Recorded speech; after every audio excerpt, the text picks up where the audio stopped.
kick-off about to take place. Referee signals time on. Tony Archer's the referee, and the ball goes to the 10-metre line, taken by Orford, who finds support on the outside, and they spread it very quickly to Glenn Hall. First tackle of the match is made, and he's brought down now about 15 metres out from the goal line. Plays the ball back.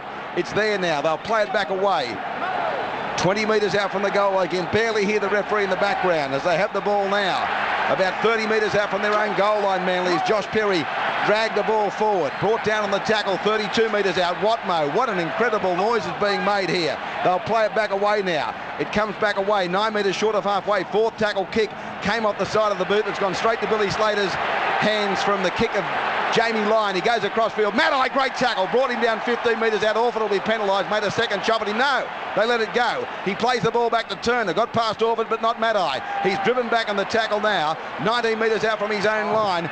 No score on the board after exactly 1 minute of play. The ball comes back to Crocker. He's smashed by 4 defenders from Manly. They'll play the ball back. It's a most impressive start for Manly with the ball and in defence. Now the ball comes back. They have it and hitting the tackle again.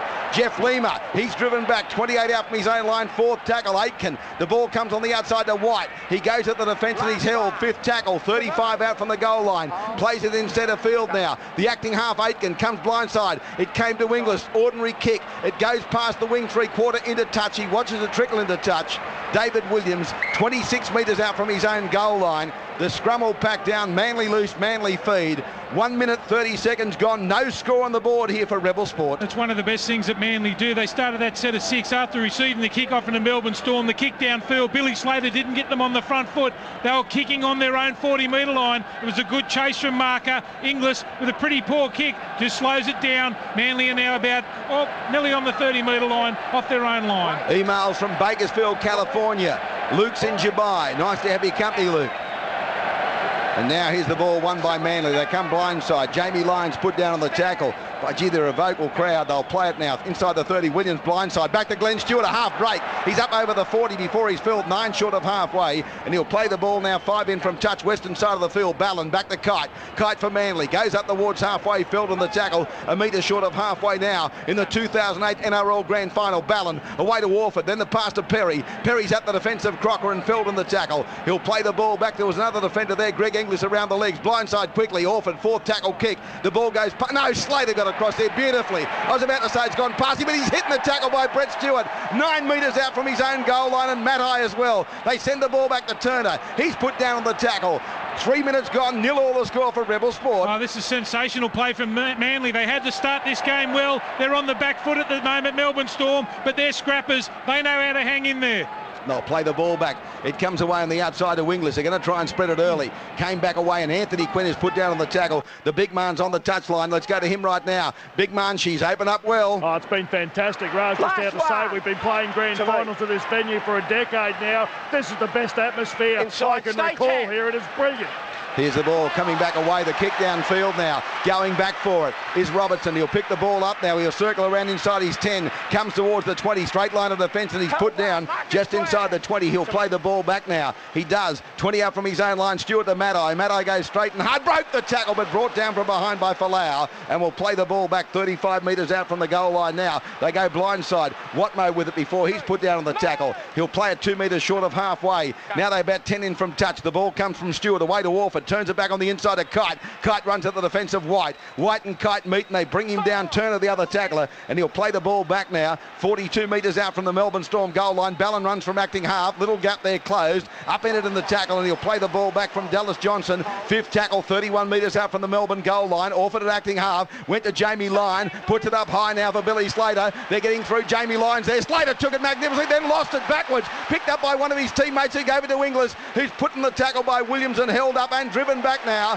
5 out from his own goal line. He'll play the ball back to his feet. They come blindside. Quinn got away from Williams. Tried to flick it back. He plays it 9 out from his own line. Well, that was a great tackle there from Williams because he got him one-on-one, Inglis, that time. He just drove straight into him after the ball had been knocked back by Billy Slater. They were lucky. It's all on the charge now from this Manly side. Melbourne have had no field position early in this game, but Manly have got to turn it into points. They'll play the ball back. 23 up there, Aitken. He got the ball back away. Fourth tackle kick, which is in a Manly player. They're all onside. Crocker got it. He goes downfield. He wasn't played it, and Crocker's metres, fell on the tackle now by Ballon. Got up when he wasn't held, 5th tackle. They didn't play the ball. Johnson, back away it came. Now they go through Cooper Cronk to the line. It's away on the outside of the wing, 3-quarter Turner. He comes back on the inside, got it to Falau. That forward pass changeover.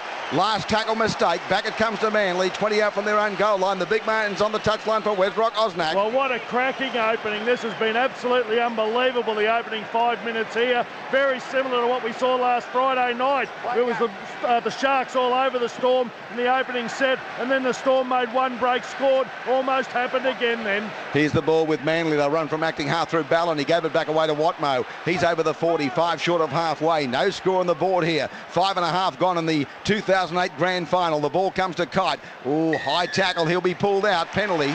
It's going against Melbourne. I think it was White. It may well have been one of the second rowers as well, Jeremy Smith.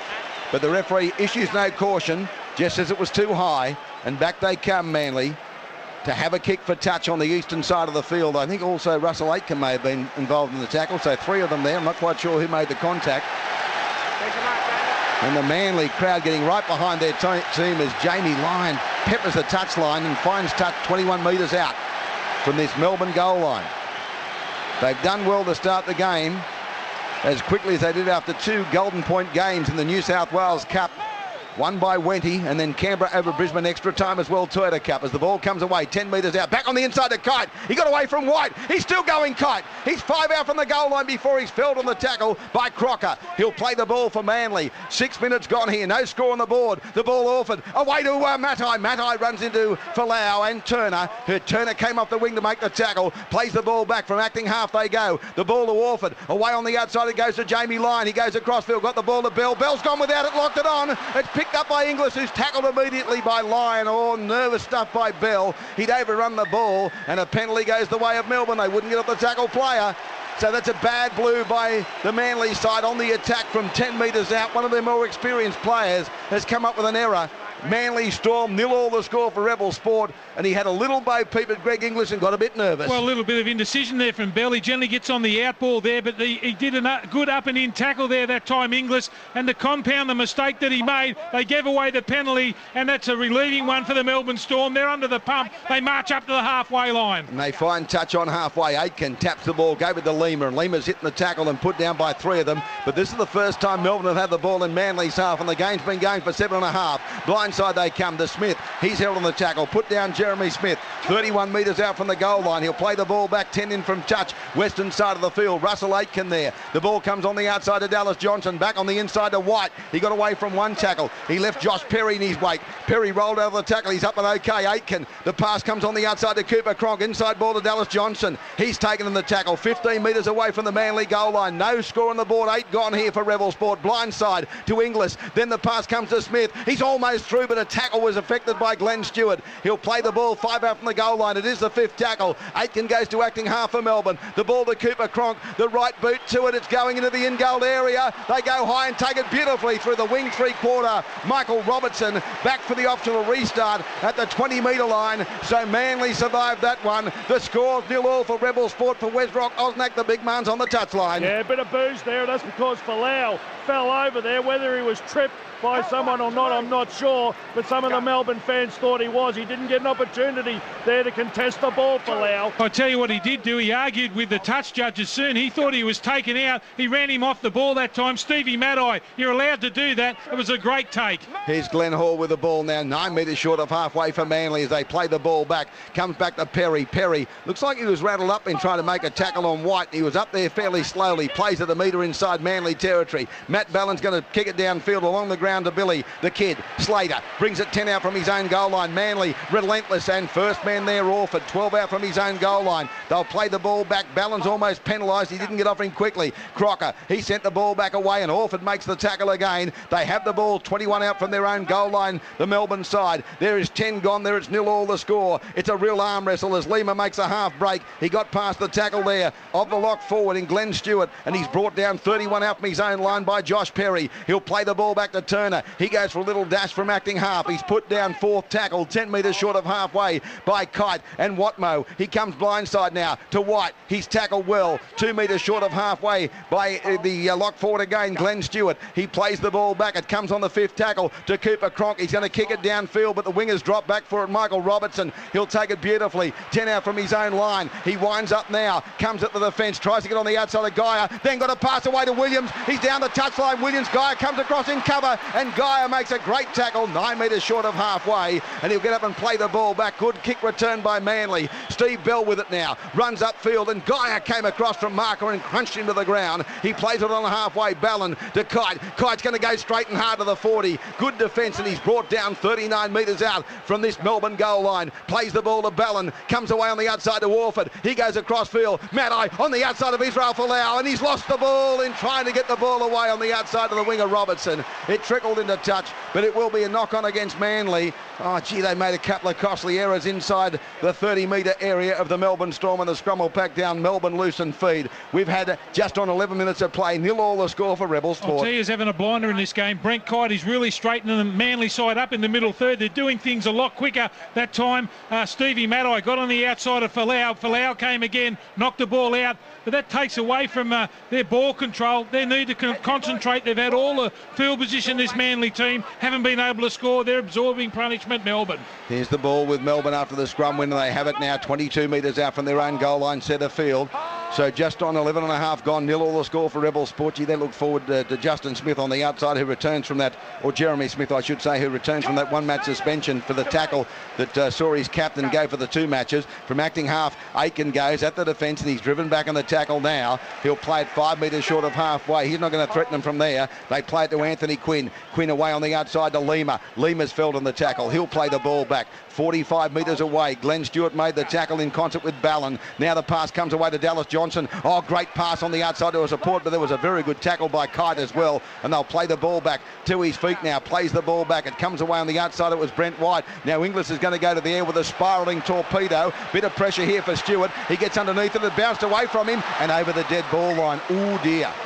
It was coming down almost on the crossbar. Gee, it was a kick. It was a spiralling torpedo punt from the right boot of Greg Inglis. Had it bounced back the other way, Melbourne probably scored, but fortuitously, if you're a Manly supporter, it bounced once and straight over the dead ball line. He just was there, didn't take his eyes off it, and then the last moment he went to adjust, and it went way over his head, and he got a push in the back for his problems, and that was from Billy Slater chasing after it.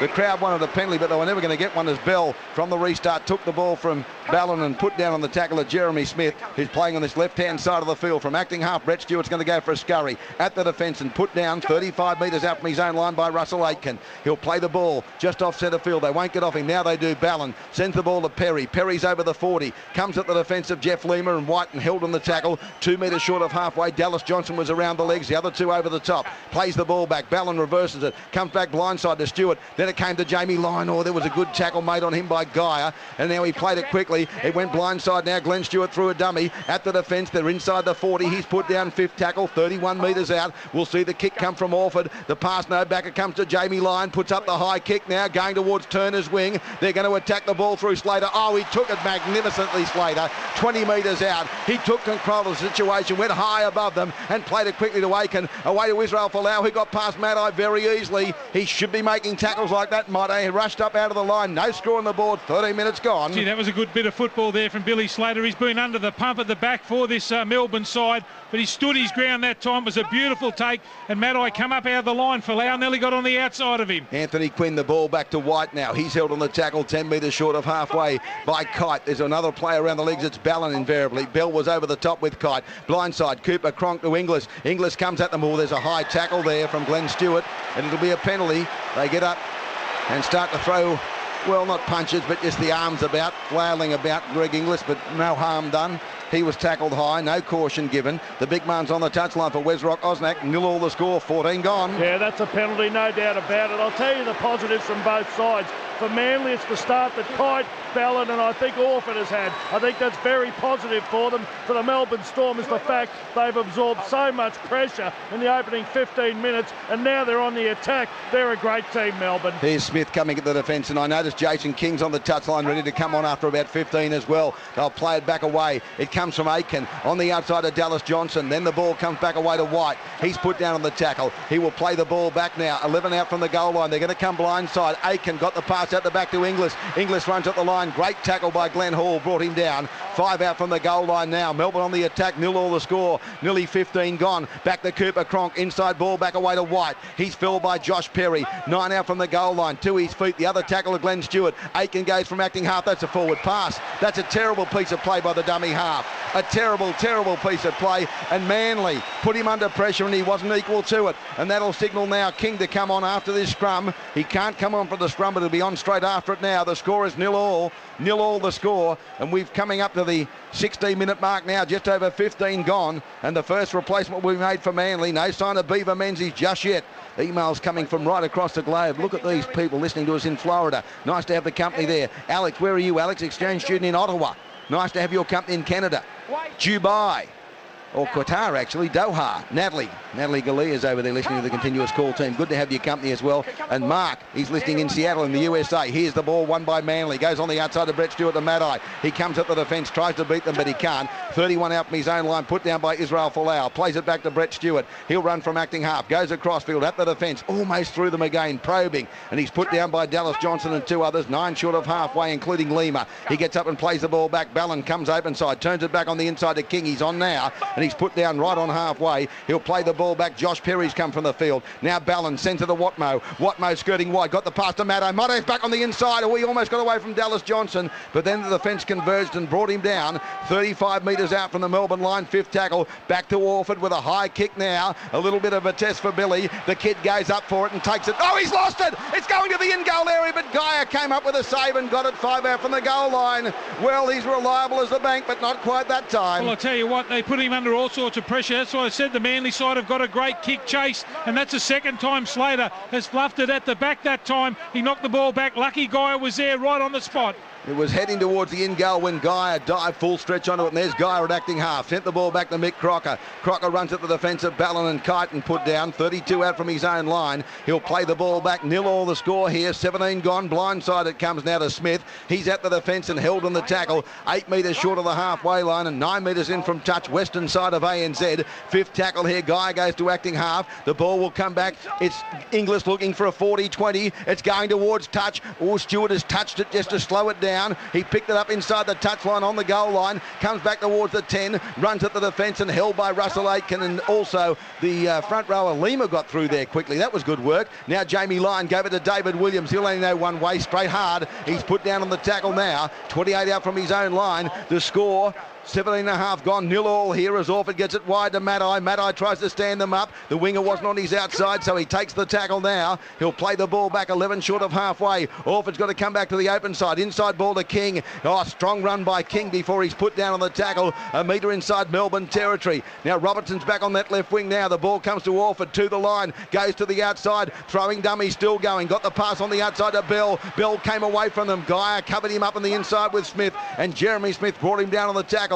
He'll play the ball back now. They come blindside from 35 metres out. 5th tackle off. A little kick there, rebounded away from one of the Melbourne Storm players into another, and Jeff Lima's got it now, and he'll play the ball back. He plays it back about 30 out from the goal line as it come to Anthony Quinn before he's put down on the tackle. 15 in from touch on this western side of the field. The big man's on the touchline for West Rock Osnack. Oh, geez, they put him under some pressure there, Matt Orford, and it made him come up with a pretty poor kick. Brett White's off the paddock at the moment. I'm just trying to grab who's come on, Ray. I can't see who it is, but White is definitely off. It's actually the 15 who's on. It's Adam Blair. Yeah, Adam Blair it is. Got him now, gentlemen. Adam Blair's on the field. Here comes the Beaver. Here's the Beaver about to come on as well, Blocky boy. It comes on the outside to Billy Slater. Folau back on the inside. He's straight through. Folau comes to the 30. Beat 3, beat 4, beat 5. He's got Turner. Turner for the corner, and a great try-saving tackle brings him down. He'll play the ball back now to his feet. Blindside Folau. Got it back to Turner. Crocker followed up, and he's put down on the tackle by Matai. 2 out from the goal line. Changeover. The ball comes back to Manly, and they'll play the ball back now. 5 out from the goal line. Oh, great defence over there on the eastern side of the field. The left-hand defence was good, and now King goes forward, but what about Israel Folau? Well, Ray, it wasn't only one try saver. First off, it was Robertson who made the tackle, and then again it was another Manly player. I think it was Maddai that came from behind. They were desperate that time. It was great scramble defence from Manly. Penalty against Melbourne. It goes to Manly. 15 out from the goal line. And the Beavers on. Adam Blair's on. Jason King's on. The Beavers on. And Lockie, I saw them have some concern for Jeremy Smith. The trainer was pointing to him on just seeing if he's come off, but he was pointing to the bench, and maybe they needed some tape or something. I'm not quite sure what it was all about, but he was feverishly pointing as they made that half break. And now Jamie Lyon will kick from inside the 20 and fine touch.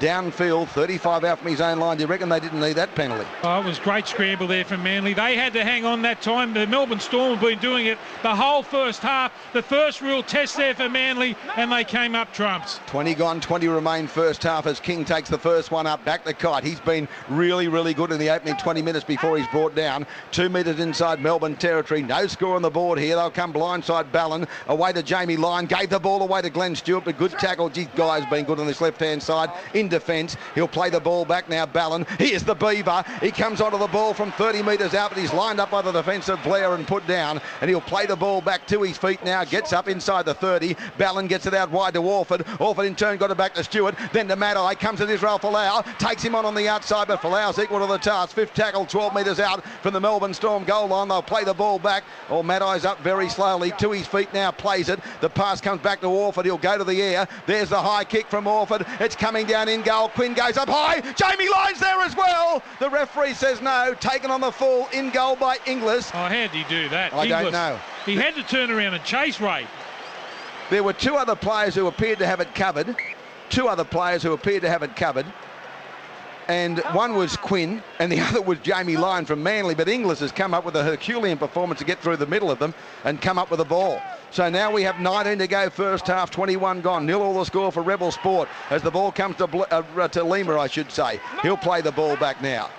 The acting half is there. Blair's got the socks down, and that's him with the ball now, Blair. He comes at the defence of, he flicked it out the back as he fell. It's on the ground, half volley by Inglis, so a bit of broken play here as it comes to Cooper Cronk, taken by Orford. They covered it well, Manly. They'll play the ball 49 metres out. Fourth tackle from that Manly goal line. Now the ball back on the inside of Dallas Johnson. Great tackle, Ballon. Great defence. Fifth tackle right on halfway. The ball comes to Inglis. He'll go to the air again with a high kick.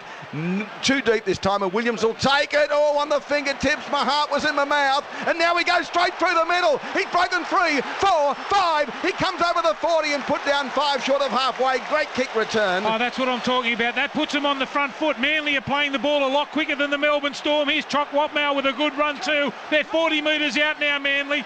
And Parramatta let David Williams go. Here's the ball coming back away to Kite. He's put down. That's 3 tackles, and they're only 26 metres out from the goal line. Dallas Johnson made the tackle. He makes plenty. Here's the ball to Jamie Lyon. Turns it back on the inside to Glenn Stewart. He got to the Beaver. Beaver comes inside the 20. He broke a tackle. He unloaded out the back to Stewart. It's been touched, 6 to go. It came back from Blair to Stewart. That's 0 tackle from 10 metres out. 0-all the score. 7.5 to go first half. They play it now. Ballon blindside. Cooper Cronk. He missed a tackle. No, he made a tackle as the ball went from Orford on the outside to a support player, and he's brought down on the tackle. It was Watmow again. The ball comes back to Orford. Then away on the outside it comes to Jamie Lyon. Back on the inside it comes to Stewart. This time Glenn Stewart's held up a metre short of the goal line. Melbourne defending resolutely, and they'll play the ball right in front of the Melbourne post. Ballon again. Ordinary pass to Orford. Orford to the line. Got it out wide to Williams. He comes back on the inside. Williams, and he's dropped down a metre short of the goal line by Inglis. Fourth tackle. He'll play it back to Stephen Bell.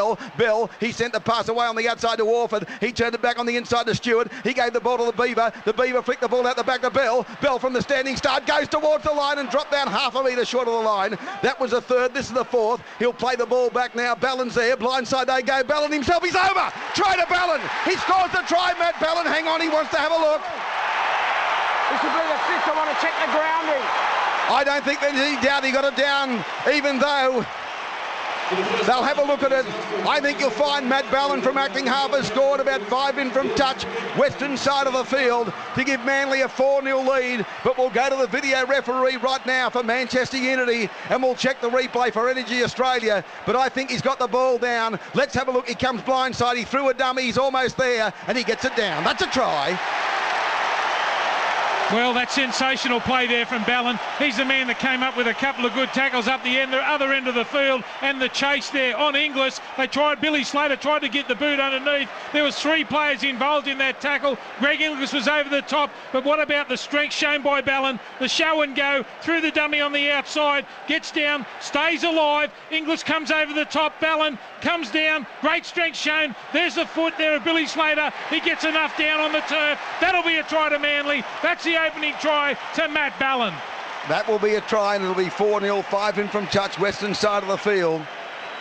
And here's the video referees making the decision very quickly for Manchester Unity on the Harvey Norman board. It'll be a green light and a try. It is 4-0 Manly. They draw first blood, and Matt Ballon scored the first try in the grand final of 2008. I mentioned earlier this young fella, as we watch the replay action for Energy Australia, even though he comes from Queensland, his grandfather on his maternal side played in the Manly district as early as 1942, before they entered the competition. His grandfather, I said Roy, it was actually Ron Lingard. Ron Lingard was his grandfather, and Ronnie Lingard passed away 10 years ago. He'd be very, very happy with his grandson this afternoon playing in the Manly colours and scoring their first try of the grand final. They lead by 4-0. It was set up on the back of a repeat set of 6 after the ball was played out by Blair, and Brett Stewart got it back for 0 tackle, and they were able to bring the ball back, and he went to the blind side. He dummied, and Orford, who kicked dreadfully last week, Blocker, has got to put this one between the uprights. I said 5. Well, by the time they've marked it down, he's actually 10, so I've done him a disservice. I thought he was about 5 in from touch. They say 10, and here's the kick from Matty Orford. As McGay used to say, he kicked like a Wharfie with gumboots on last week. Here's the right boot, strikes it, coming back around. It hit the upright, and no! Back into the field of play. He's missed it. 4-0, Manly over the Storm. The big man's on the touchline for Westrock, Osnack. Oh, what about the start for Matt Ballon? I think he's been the best player on the paddock, and that's saying something, because it's been an exceptional opening to this game. Absolutely brilliant from both sides. Who do you think he got on the outside of them? Russell Aitken. Look, Aitken's having a good crack here, but I don't know if he's in his right depth here. Well, that was my main concern leading up to it. That's why I've tipped Manly. That's a long, long way to go. He's not Cameron Smith, and Brian Hoffman's not there as well. They're a much weaker side than they were last year. I don't care how many game breakers they've got, but there's a long way to go. Beaver Menzies with it now, up towards the 30. Manly lead 4-0. Geez, they can't buy a goal kick. They've got to do better than that. Well, we said it in the semi-final, how important it would be if they got themselves through to the grand final. The goal kicking of Matty Orford, he should have thrown that one over. Good goal kickers had kicked that one, but Manly needed to score first, had all the field position. They're doing things a lot quicker than the Melbourne Storm, who look out on their feet at the moment. What, Mo? Well, they've looked out on their feet for 3 weeks now, Blocker, and somehow they've come back as Jamie Lyon, 4th tackle, kick over the top. Now Billy Slater standing back. They're herring through. David Williams kicked it, but it's too big. It bounces, or is it? He's missed it, and then it's there, and Billy Slater's got to kick it dead. Well, it's come off Billy Slater, so it will be a goal line dropout, I think. I think it'll be a goal line dropout. It is. Well, let me tell you about it.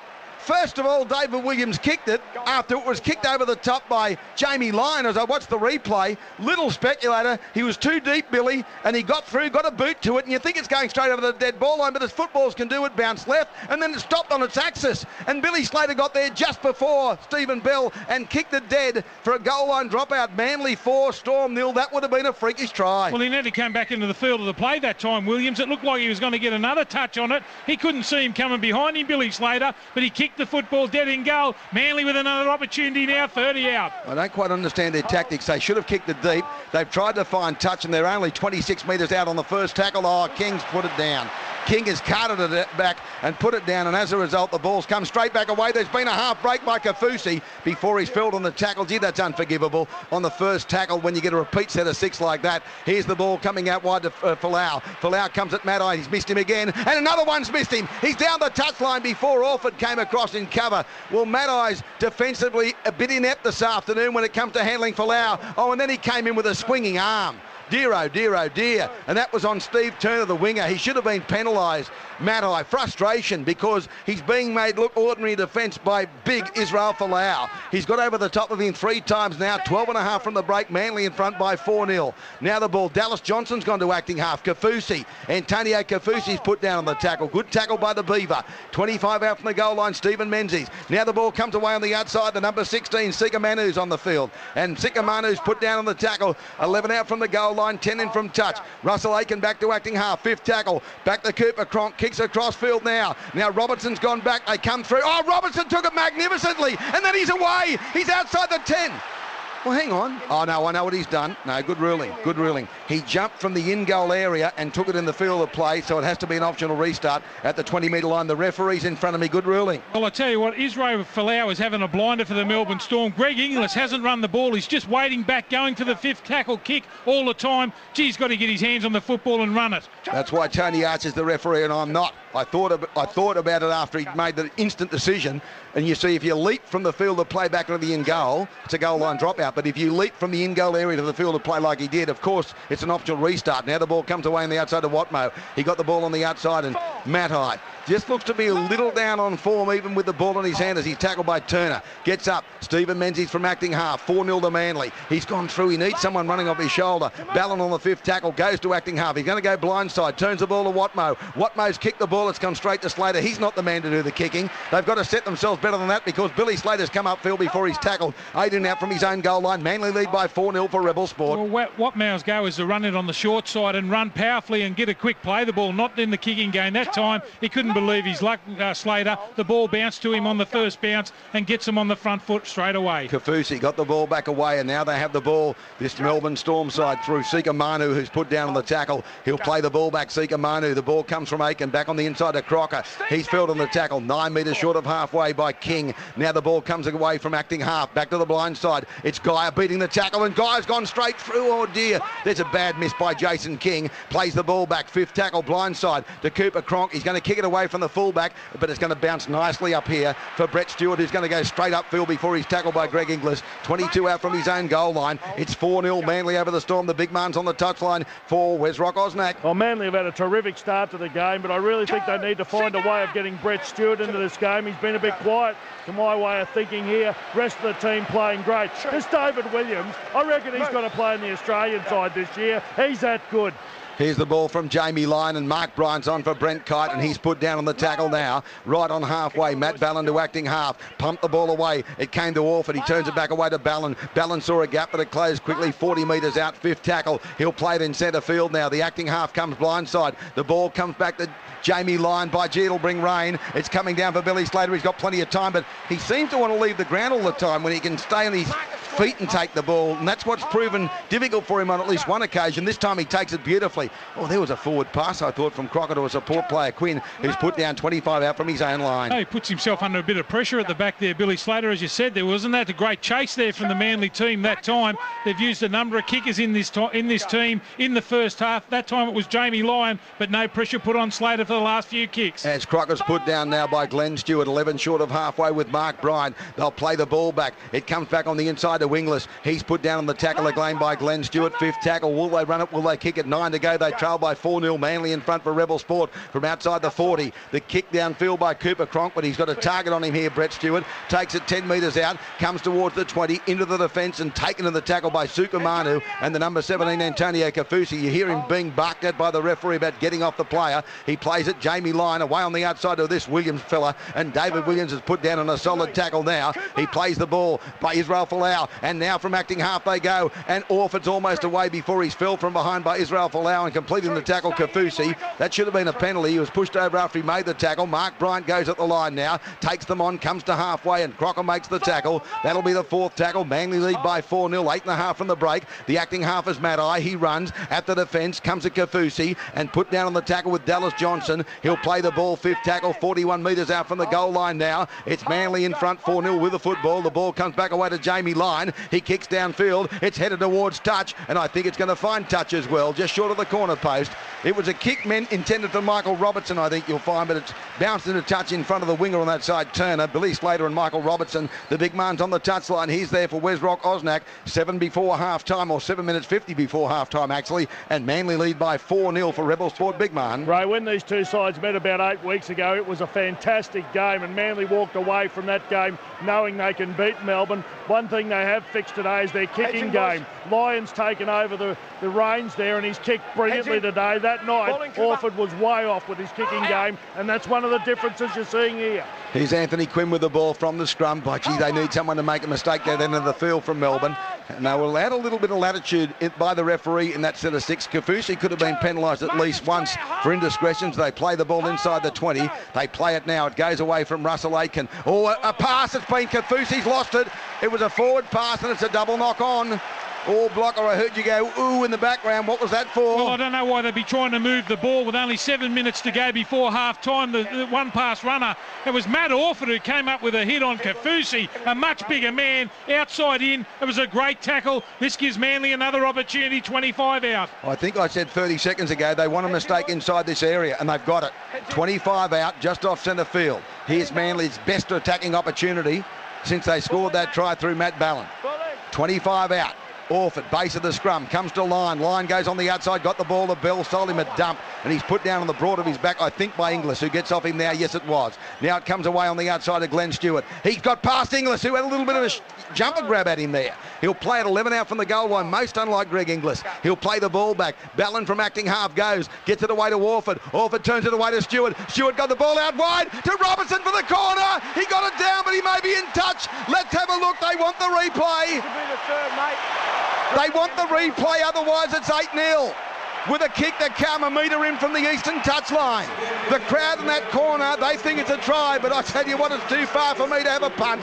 I'll wait till the video referees, Stephen Clark and Bill Harrigan, tell us what they think.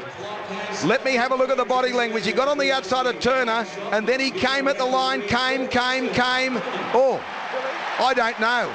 I don't think his foot's on the line when he puts it down. Let me have one more look at it now. He comes down, he's about to put the ball down. I think he's out. Oh, yes, I think you're right. It's almost simultaneous. If it's simultaneous, he's out. Big man, you got an opinion looking at the big screen? I'd like to have another look at it, Ray. I thought it might have been a try. This angle might help us a little bit. It's not going to help at all. We need to see the head on. I'd give that. I'll tell you what I'm going to do. I'd give the benefit of the doubt to the attacking team. That's what I do, because I don't think that you can see from that angle that his foot's in touch. His foot's just millimetres from the line. I'm prepared to say benefit of the doubt and the try to Manly. Well, it doesn't help the touchy or the in-goal or the referees up here up the top, because he's got white boots on. You can't see whether he touches the line. They've made a decision very quickly, Block, so they're going to go one way or the other very quickly after 2 looks. I think a try. The big man thinks a try. What do they say? A try! 8-0. Manly lead by 8-0. Over the Storm with a kick that come right on the eastern touchline. Beautiful play. It was after Kaufusi and knocked it on Blocky, and they spread it. Yeah, they're trying to spread the ball out their own half. The Melbourne Storm came away with the mistake. It was a beautiful try there to Manly. Robinson, he got on the outside. Geez, a good finisher, this kid. It was a great play. Came in to make the extra man, Brett Stewart. The pass on the outside was precision. He got down low. I don't know how they come away with that decision, but the benefit of the doubt I would give him, that's a try to Manly. Well, the reverse angle was not much help, but they're determining the bet. They didn't even say benefit of the doubt, they just said a try. They're convinced he got it down before his foot was into touch with the tackle of Steve Turner. I tell you what he is, Robertson. He's a very, very good player. Not many wingers could have got that ball down, but he's a quality finisher, and he scores a try now. I mean, the big difference here, this kick is right on the touchline. They should be in front now by 10-0 with the odds to 12-0 after Orford missed a simpler conversion attempt earlier. If he can kick this one, he'll redeem himself from over on the touchline, eastern side of the field. It's a very difficult kick. Manly lead 8-0 over the Storm. About to move into it now. Matt Orford, right on the junction of the 20-metre line and touchline. The right boot strikes it. I don't think it's even going to make the post. No, it's well wide of the mark. Oh dear. None from 2 with the boot. The big man's on the touchline for Westrock Osnack. Yeah, it's a problem for them, isn't it? They probably deserve to be further in front. The Manly side, they've had a magnificent opening half. In saying that, I thought last year, after a bad start to the first half, they came home strongly in the last 10 minutes. They really need to consolidate here. They can't let Melbourne get in before half-time. You're 100% right. 4.5 to go. They can't afford to go in anything other than 8 or 12 or 14-0 in front. They can't afford to go back at 8-6 after they've dominated the first half. The replay action in the first half comes your way for Energy Australia. The video referee on 2 occasions, Manchester Unity both saying Manly try. 20 metres out, Bryant plays it back. back now. Ballon away to Stephen Menzies. He's at the defence and he's held on the tackle, 25 out. They need a good solid set of 6 now. Manly on the back of their second try. They come blindside. It's to Glenn Stewart. He's at the defence and he's put down, 35 out from his own line. 5th tackle. Guy, good tackle again. Sika Manu over the top now. Jamie Lyon got the ball to Bryant. He step 1, comes to the 40 inside it. 9 short of halfway before he's put down on the tackle now, and he'll play it by Adam Blair, the defender, on the last tackle. Now the kick from Orford from well outside the 40. Now he's getting across for it. Billy Slater took it magnificently on the full and got past Matt but not Robertson. Not Robertson. Good play by Robertson. Put him down. 22 out from his line. How long to go before half time? 3:25. 3:25 before the break. Melbourne are 31 out from their own line, 10 in from the eastern touchline. As the ball comes from Turner, away on the outside it comes to Anthony Quinn. He's held on the tackle, tried to beat 1 and 2. He got away from Jamie Lyon, but not away from the tackle of the 2 forwards, Mark Bryant and Glenn Stewart. The ball comes back away. Sika Manu with it. He's put down on halfway. Good strong run. Glenn Stewart was around the legs. He plays the ball to Russell Aitken. He got the ball to Dallas Johnson. He in turn got it away to Cooper Cronk. He got it to Billy Slater. Israel Folau. Matt got him this time. Beautiful tackle. 41 out from the goal line. 5th tackle from the Manly line. The ball comes to Cooper Cronk. He's going to go to the air. It's too far out. It's coming down for David Williams. He took it beautifully. 10 out from the goal line and he goes straight at Geyer. She's a hard runner. From the Hills Bulls he comes and Parramatta let him go. They'll play the ball back now. 25 out from the goal line as the ball comes to Brett Stewart. He's at the defence and dumped in the tackle there by Russell Aitken. The big man's on the touchline for Wesrock Osnack. Well, they're throwing plenty out Melbourne, but they've got the answers at the moment, Manly. Haven't they changed? This is a wonderful performance from them. They don't need half time. That's something I know. They don't need it. They want to stay out there forever. Here's Ballon now, running from acting half, up to Melbourne's 40. The ball from Glenn Stewart comes to Orford. He goes to the blind side, got the ball back away to Josh Perry, who threw an intercept to Stephen Turner. They didn't need that 2 out from half time. Perry's just back on the field as the ball comes back to Adam Blair, and he's dropped down on the tackle, 10 short of halfway. That's an unforgivable error. Well, it's a perfect example of being in the right place, but the wrong player getting the football. He was on the outside there. He's only been back on the field a couple of minutes. That was a terrible pass. Tuck the ball under your wing, son. Here's the ball. They go blindside. Quinn pushed away from Bell, but now Lyon comes in with Bell and Glenn Stewart, and they upend him in the tackle. 45 metres away from the Manly goal line. 90 seconds from the break. Here's the ball from Bell. Goes to Dallas Johnson. He's put down on the tackle. Good tackle it is. 5th now. They'll play the ball back. Mark Bryant made that tackle. Aitken comes blindside. Shocking pass to Cooper Cronk. They're going to run it. The ball's gone back to Inglis, and he's going to set himself for a kick, but it's too deep. It's going back now for Brett Stewart. Inglis is coming through, but Stewart took it beautifully. 5 out from the goal line, and that's most un-Melbourne-like. The ball came to Matt goes at the defence and held on the tackle now. 19 out from the goal line by Israel Folau, his own goal line. He'll play the ball back from acting half Stewart. The ball back to Watmo. He's chased across field by Cooper Cronk and Israel Folau and put down. We have a minute to go exactly. They'll play the ball back to one of the try scorers, Robertson. He comes at Cooper Cronk and held on the tackle now. 23 out from the goal line. Referee screaming held, as you can hear in the background now. They play the ball back. That's for Krispy Kreme. They go blindside. Ballon away on the outside. The support player put down on the tackle. They'll play the ball back now. That was Watmo as the ball comes back to Bryant. They need a good kick on the end of this set of 6. 5 short of halfway. Bryant will play the ball back. Where's the kicker? There it is. Back it goes to Orford. Low trajectory one. Headed for touch. No. Cut off by Billy the Kid. He takes it 30 seconds before half time. He comes at the defence. Matt missed him, but he fell over. He tried to avoid him. Then he's put down by Matt Orford. Plays the ball back away to Crocker. Now that player is Menzies. He's offside, but the referee lets him go. Plays it quickly. Crocker away on the outside to Turner. Then to Geyer. They've got some numbers out wide. Geyer's lost the ball. It's picked up by Bell, and there are 11 seconds to go. They won't have time to pack the scrum. The Manly players have a little agreement with Anthony Quinn. They rush in, and that'll be half time. Although Manly, they want to pack the scrum, and they do. And as the siren sounds in the background, he signals half time, and Manly go to the break over Melbourne by 8-0. 2 unconverted tries. 1 to Matt Ballon, 1 to Michael Robertson. Let me check the stats for you right now. Melbourne side of the ledger pretty simple. No points. Manly 8. Ballon in the 25th minute. Robertson in the 35th. Orford none from 2. 1 did hit the upright. Scrums 3-2 Manly over Melbourne. Penalties are 2 apiece. The Toyota Cup went to extra time before it was won by Canberra over Brisbane, 28-24. And the New South Wales Cup went into extra time. In fact, it went into 23 minutes of extra time before it was won by Wentworthville over Newtown by 12 points to 8. Now, to all those people who've emailed us, thank you very much. From Delhi, Vitas, the truck driver. Thank you, Vitas. Nice to have your company. From Bournemouth in the UK, Richard. Go Beaver. Well, he's going for you as well as he could. Emails pouring in from all over the world. One from Papua New Guinea, Blocker, and what we say to them is... From Scott and James outside Port Moresby. Good to have your company as well. Mark and Megan listening from the Amalfi Coast in Italy. And what we say to them, of course, is... I don't know. Buonasera. Yeah, that'll do.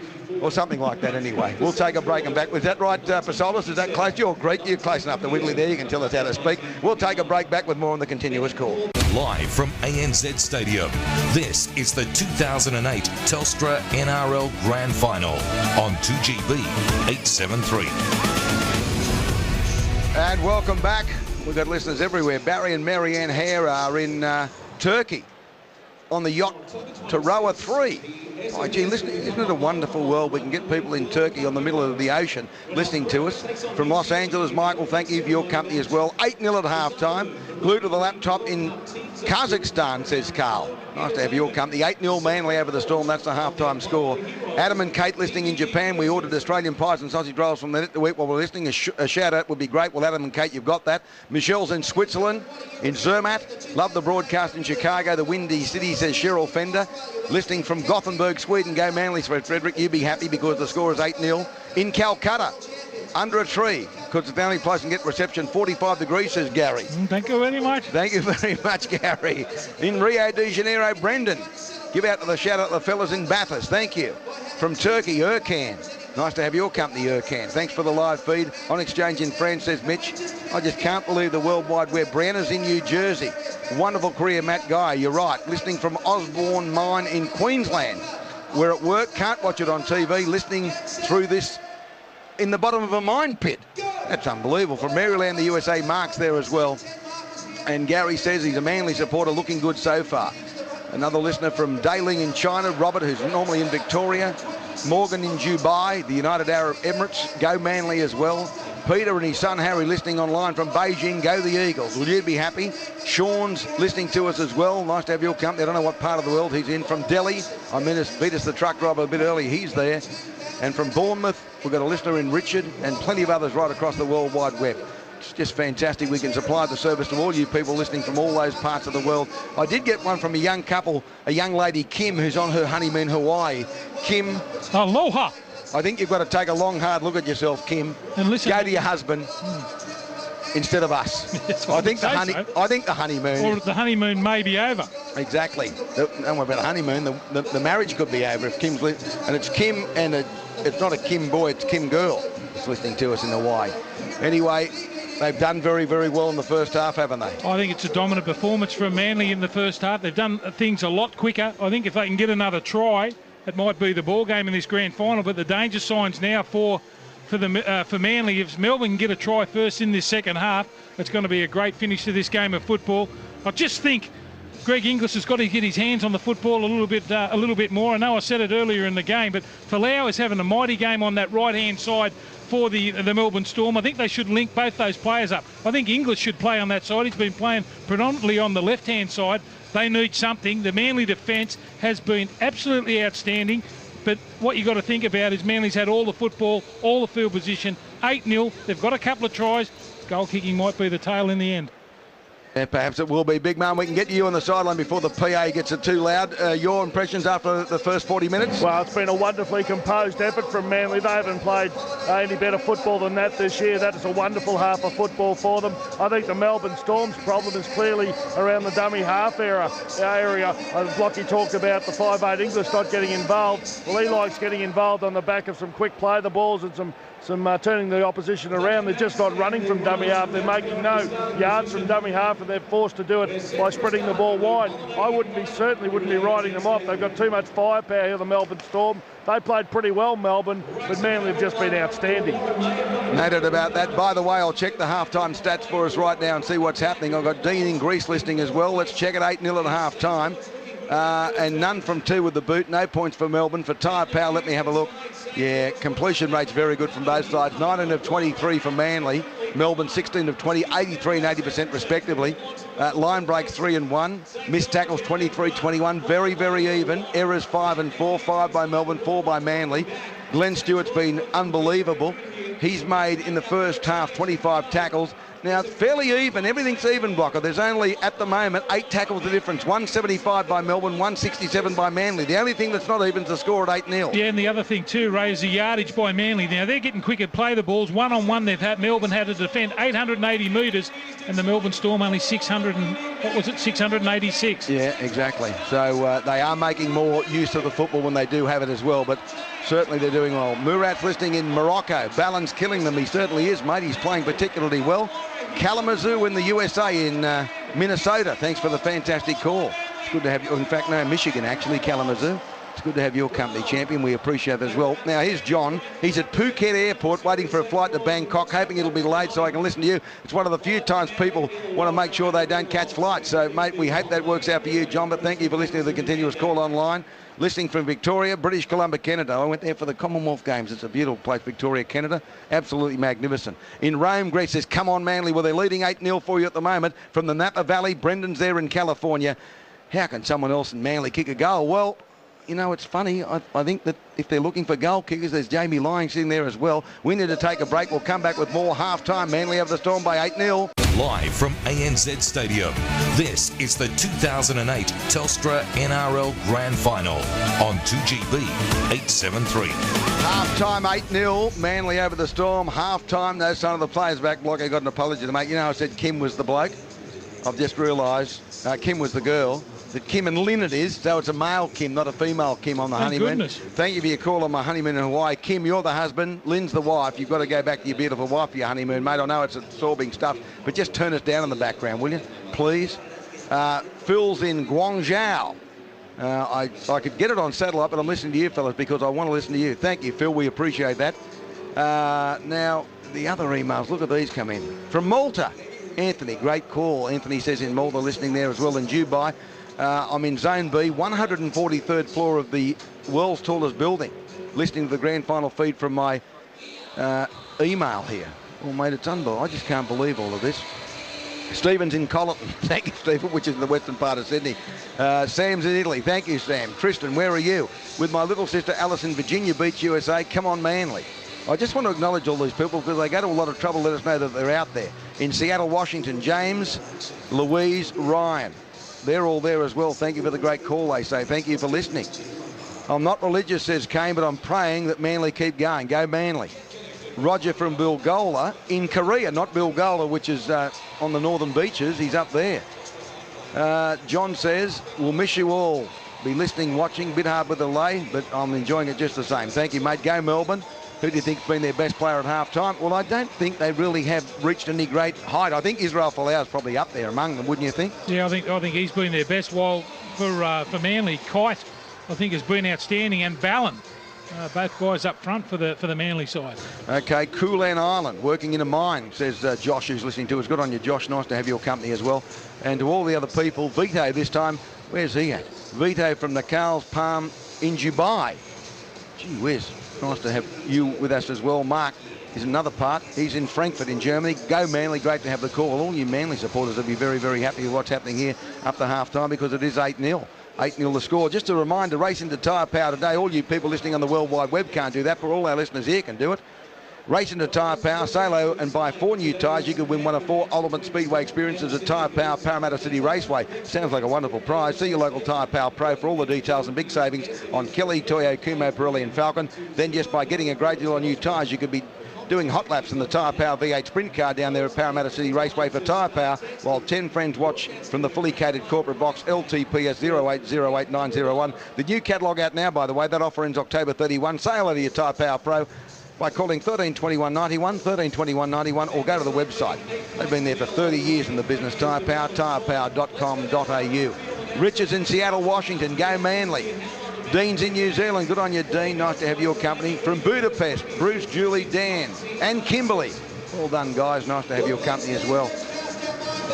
Mark says from Brazil, enjoying the call. I'm a Rabbit supporter. Also a good mate of Rob Zemmett. So, Ray, please say hello to Rob, says Mark Lester, who's in another part of the world. Westy in Hong Kong. Good on you, Westy. Nice to have your company. I'm in Manchester. Went to the Super League Grand Final last night at Old Trafford. I was sorry to see Daniel Anderson go out to loser with St Helens.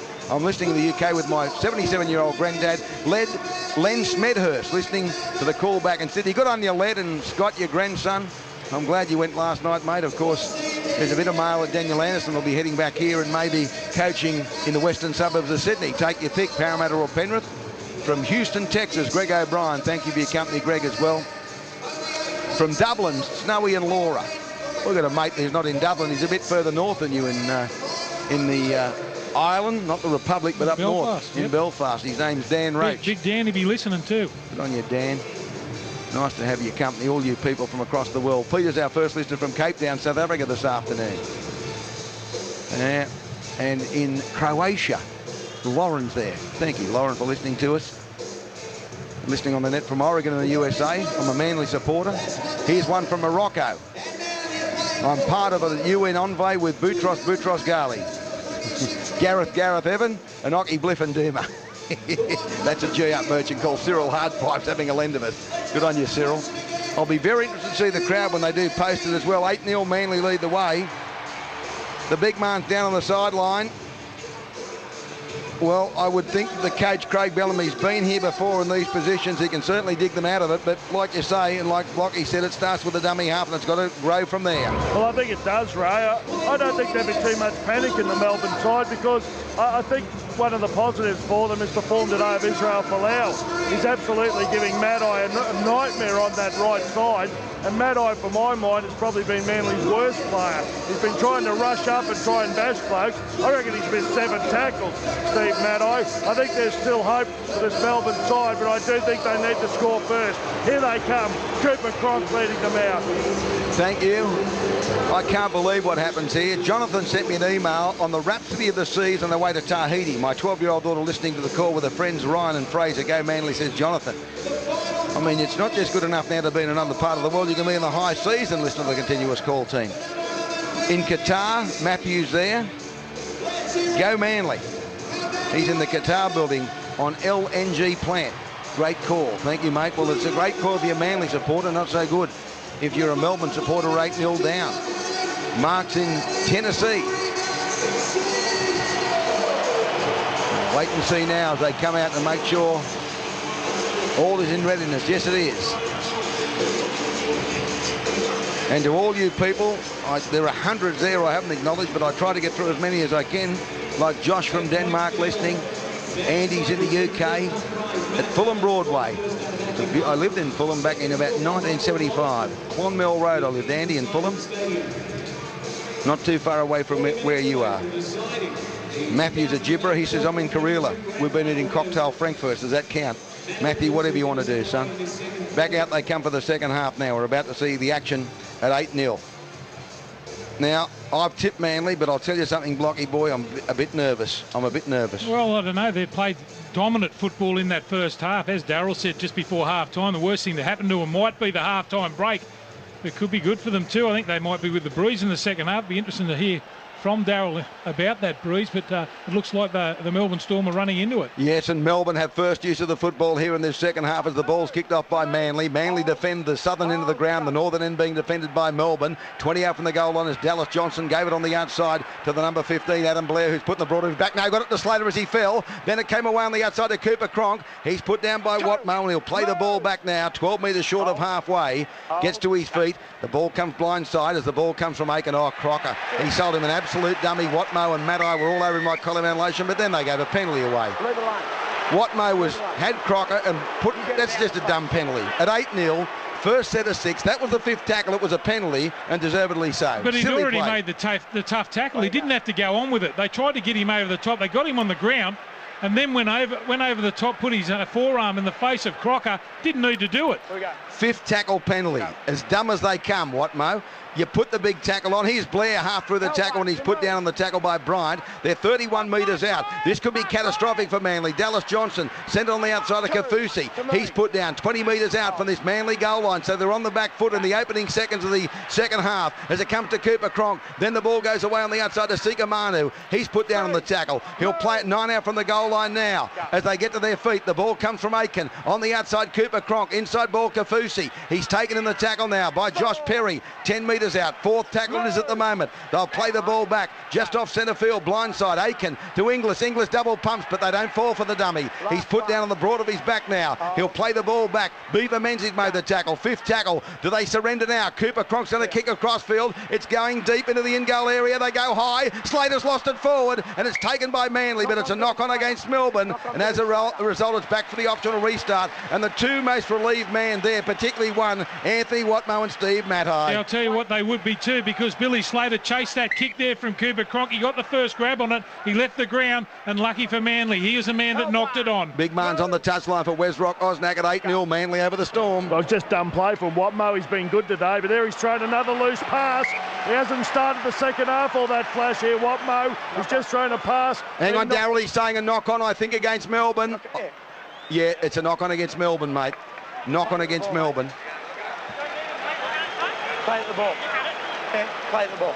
He played at the ball, he said. So as you were saying, Darryl, before I rudely interrupt you, it is a mistake by Watmough, but fortunately it was touched by a Melbourne player. Well, it is, Ray, and he's the most penalised player in the game this year. I think he's given away something like 36 penalties in the game. He's just got to get out of his game. He's too good a player to go on with that rubbish. Here's the ball coming back to Bell from the scrum win. 32 metres out. Not when you're leading by 8 points to 0 in the grand final. You've got them on the back foot. Here's the ball from Ballon. Back to Glenn Stewart. They need to settle it down. They've had a very nervous start. 9 short of halfway. 8-0 Manly over Storm. They'll play it back now. It comes back to Watmough. That's what he needs to do. Run straight and hard and keep the crap out of it.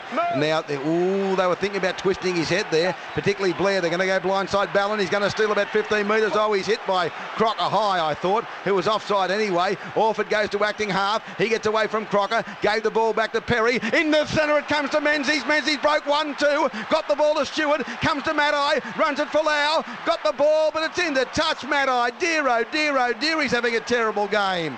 What was he thinking about there? Well, he left his decision too late. The player had come back on the inside. It was Robertson.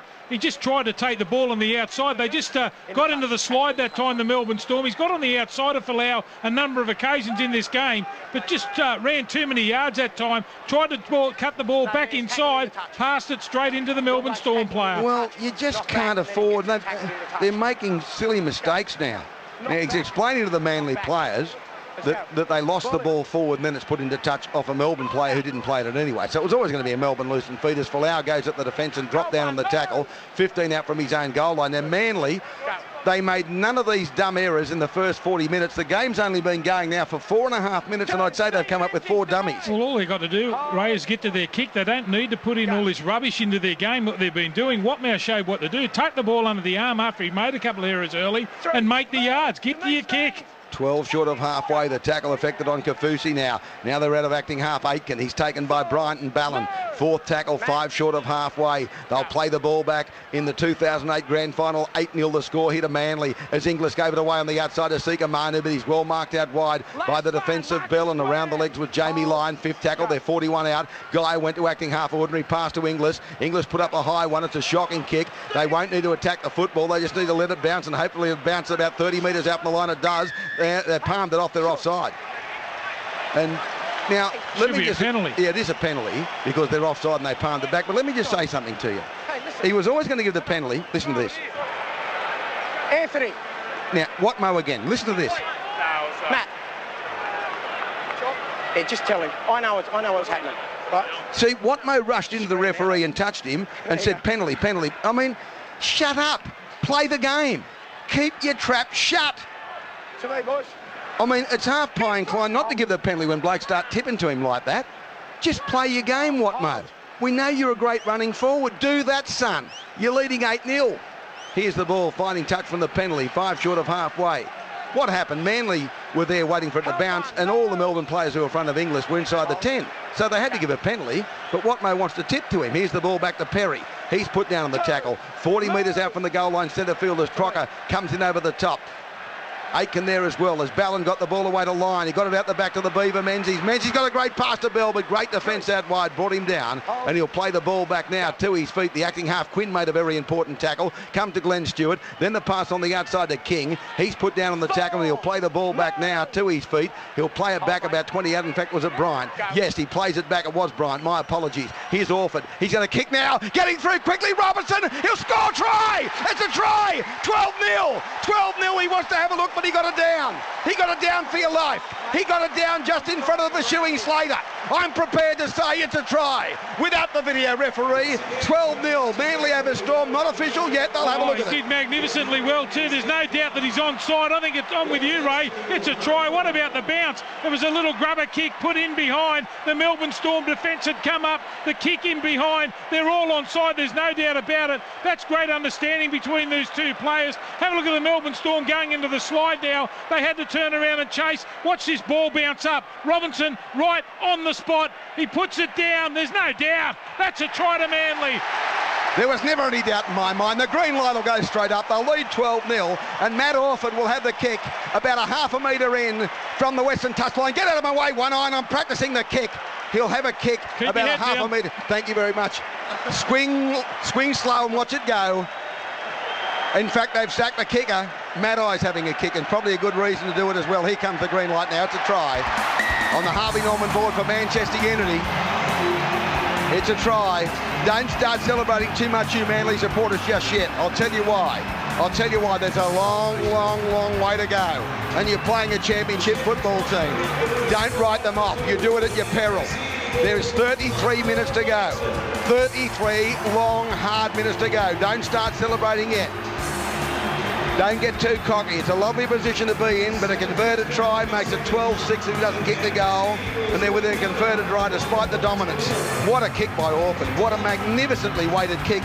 And this winger Robertson, as we watch the replay again for Energy Australia, he was Johnny on the spot, and I was always convinced he got it down just in front of the pursuing Billy Slater. We talk about how Williams attacks the ball on the other side for the Manly team on the right-hand side. What about this bloke? He's an underrated player too. Here he comes, Matt Eye now. The captain said, listen, you kick this one. It's about an inch in from touch. I'm sick of missing it. Well, he's got no power, probably because of his ankle injury, I'd say, Orford, that he's had treatment on. He's had the pain away, the arthritic treatment all week. There's the kick to come. Matt Eye moves into it, right boot strikes it, heading towards the uprights. It's swinging back around. It's leather perfect. It's a goal. He kicks it. They lead 14 block. The Seagulls over the Storm by 14-0. The big man's on the touchline for Westrock Osnack. I'll tell you what, Ray, you said before, never write off a champion team. It's difficult to write them off, Melbourne, but that kick could have won this game for Manly. That is a massive fill-up for them. 14-0 is way better than 12-0, and that is a super kick. Now the ball kicked off Orford, comes back away to, and Perry's driven back on the tackle. Now they'll respond here like they usually do, Melbourne. They need to be composed, Manly. Matt Eye back on the inside to Watmo. He's put down by Cooper Cronk and Israel Folau inside the 20. Manly leading 14-0, comes to Orford. They spread it inside the 20 to Stephen Menzies. I think they need to roll the sleeves up and get the ball out of that danger area, not spin it. Here's the ball coming back away to Glenn Stewart. In the centre of the field, he's put down on the tackle. He'll play it back 28 metres out from the goal line as Sika Manu got to him. Fourth tackle, I'd reckon. Here's the ball from Ballon, away on the outside of Watmo. He goes up towards the 40. That's a better effort, and he's held on the tackle 12 metres short of halfway. That's the fifth tackle now. They'll play the ball back to Ballon. Now Jamie Lyon's got a bit of time from inside the 40. It's headed towards the 20, but Quinn's going to cut it off. It's a great kick. 10 metres out from the goal line. He gets to it, his own goal line, heads towards the 20 and smashed in the tackle. Manly lead the Storm by 14 points to 0. 23 metres away from their own line as the ball comes back away. That's Steve Turner. By gee, I thought he might have been hit high there by Josh Perry. The referee said no. They'll play the ball back. It's away on the outside of the 14, Scott Anderson. He's on the field now. He comes from way up on the north coast of Western Australia, and his parents have travelled by road to get here. They'll play the ball back now. 45 metres away from the Manly goal line. They play it back now. The acting half Aiken has shown a shocking pass, which is knocked on. Oh dear, oh dear, oh dear. Down by 14-0. You can't do that, and Manly get a scrum feed, 11 short of halfway. The big man's on the touchline for Westrock Osnack. Oh, Ray, it's hard to crucify him, but he's certainly having an impact here, Russell Aiken. That was a poor pass. We've seen several of them from him. They just can't get any momentum here, the Melbourne Storm from dummy half. I don't know what they're looking at here. They're having a look at something, but I don't know what. Stewart might have knocked the ball down. No. All that Stewart did was put his hand there, as he's fully entitled to, and it's a forward pass. It's a Manly loose and feed. They're just having a little bit of a Bo Peep, big man down there. Here it is now, won by Manly, comes away to Jamie Lyon. He runs at the 40, up the defence. They score again, they'll win the game, I'll tell you. At 20-0, they won't be coming back. I don't care how long there is to go. And there's 29.47 to go from acting half Watmo. Gave it to the Beaver. The Beaver comes over halfway, 45 metres out from the Melbourne goal line. Obviously, Melbourne have to score next. Ballon away on the outside of Bryant. He's chased across field now. He's held on the tackle, 40 out from the goal line. Make it 39 by the time he fell. Ballon goes to acting half. What a performance here. His grandfather, Ronnie Lingard, to be proud of him. Now he goes through the centre off and he's crashed to the ground in the tackle now of White. He plays it from 30 metres out. Ballon again. Sent the ball away on the outside to Watmo. It was a forward pass. It came from line. Now to Stewart. Stewart throttle on the ground. Half volley by Maddai. They must score. Robertson did again. He is at a try. They lead by 18-0 with a kick to come. He'll point to the spot. He does it now. It's a try. 18-0. Manly Storm and a kick for Maddai in an almost identical position on the touchline. Wow, that's a carve up, isn't it? Manly were lucky that time. That time Brett Stewart came in to make the extra man. It was Watmow who was able to stand in the tackle and flop the ball back. Stewart got the ball, passed it on the outside, and that's another try to Robinson. A great try. What a finisher he is. With, as I said, we were talking about Williams all the time. But what about this kid? They were able to keep the ball alive. Watmow to Stewart. The ball went along the ground. A bounce up there, straight into Maddai's hands, and they couldn't scramble, couldn't get there quick enough. He tried to turn around and chase Billy Slater, but Robertson goes over again. Michael Robertson, now he's calling players out. Have a listen. You may be frustrated. Go back, calm down. There's 30 minutes to go. Calm down. He threw the ball at him and then got involved in the debacle with him. Okay, that's Cooper Cronk and Israel Folau. Israel being cautioned. He threw the ball at someone after the try was scored. I got a chance. So he's going back and talking to him. Cooper Cronk, the good captain of the years. And when I said an almost identical position, it's exactly the same position as the last kick to make it 20-0. I was just about to say that Manly can't close up shop. They've got to keep playing football. And that was the ability of Watmo to keep the ball alive there, straight to Stewart. The ball went along the ground. Perfect bounce for Maddai, and Manly just had the numbers. Robinson gets over the stripe again. What a day for him. A lot of people upset about Billy Slater's flying foot on the Michael Robertson try down the other end of the field. He's now scored 3. 3 tries to Michael Robertson. The wing 3-quarter. The other try to Matty Ballon. And here's the kick to come from Maddai in an almost identical position. Well, at 20-0, I'm prepared to say they can't come back. At 18, I'm still nervous. 3 converted tries. Here's the right boot from Maddai. Hits it, strikes it okay. This time he's pushed it out wide. No goal. No goal. The score remains 18-0. Manly over the Storm. The replay action comes your way, of course, for Integral Energy. We didn't need the video referee from Manchester Unity. We heard the ref for Krispy Kreme cautioning Israel Folau. The big man's on the touchline for West Rockos, Mac. Big call here from Des Hasler. He's replaced Matt Ballon with Heath Lestrange. Good player. Lestrange had a wonderful year, but geez, it must have been a tough call to take Ballon off. He was having a Clive Churchill winning performance. Yeah, you're right. Man of the match sort of performance. The ball goes deep, taken by Orford. He'll give the ball out wide to Menzies, and Menzies comes towards the 20 before he's put down on the tackle. There are 27 minutes and 20 seconds to go for Manly to avenge what happened to them at the same venue last year. There's no official crowd posted yet as Mark Bryant is put down on the tackle by Scott Anderson. Heath Lestrange goes to acting half. He runs there, 1 step, gave it to the Beaver. He comes outside the 30. He's held on the tackle, 35 out. I don't want to sound like a prophet, but by gee, they're missing Cameron Smith and Ryan Hoffman, but by gee, the other mob are playing well as Maddai comes back on the inside and put down. They have been most professional, barring a few silly indiscretions. Here's the ball coming from Lestrange, then Orford on the outside of Bryant. Bryant's in centre field, but he's taken to the tackle by Anderson. He'll play the ball, 5th tackle to Lestrange. He pumps it away now to Jamie Lyon. He kicks it away. Now Greg Inglis has gone back to fullback. Inglis at fullback, and Turner's still on the right wing. I'm just looking for Billy. They'll play the ball back now. They do, about 12 metres out. Billy Slater's playing it. Well, it looks like he's playing it left centre. They'll play the ball back. It comes away to Inglis, who's back at fullback, and Inglis is put down on the tackle. He's upended. That'll be a penalty. They got him in a dangerous position. Dangerous position, mate. Heath Lestrange just got him up where he shouldn't have. And as a result, the penalty is gone. Now Orford gets up rather slowly, and Inglis is going to find touch now on this western side of the field. Yeah, it was mainly Heath Lestrange that was penalised. 18-0, Manly over the Storm. Still 26 minutes and 3 seconds to go. Anyone's game, I'm prepared to say, at 18-0.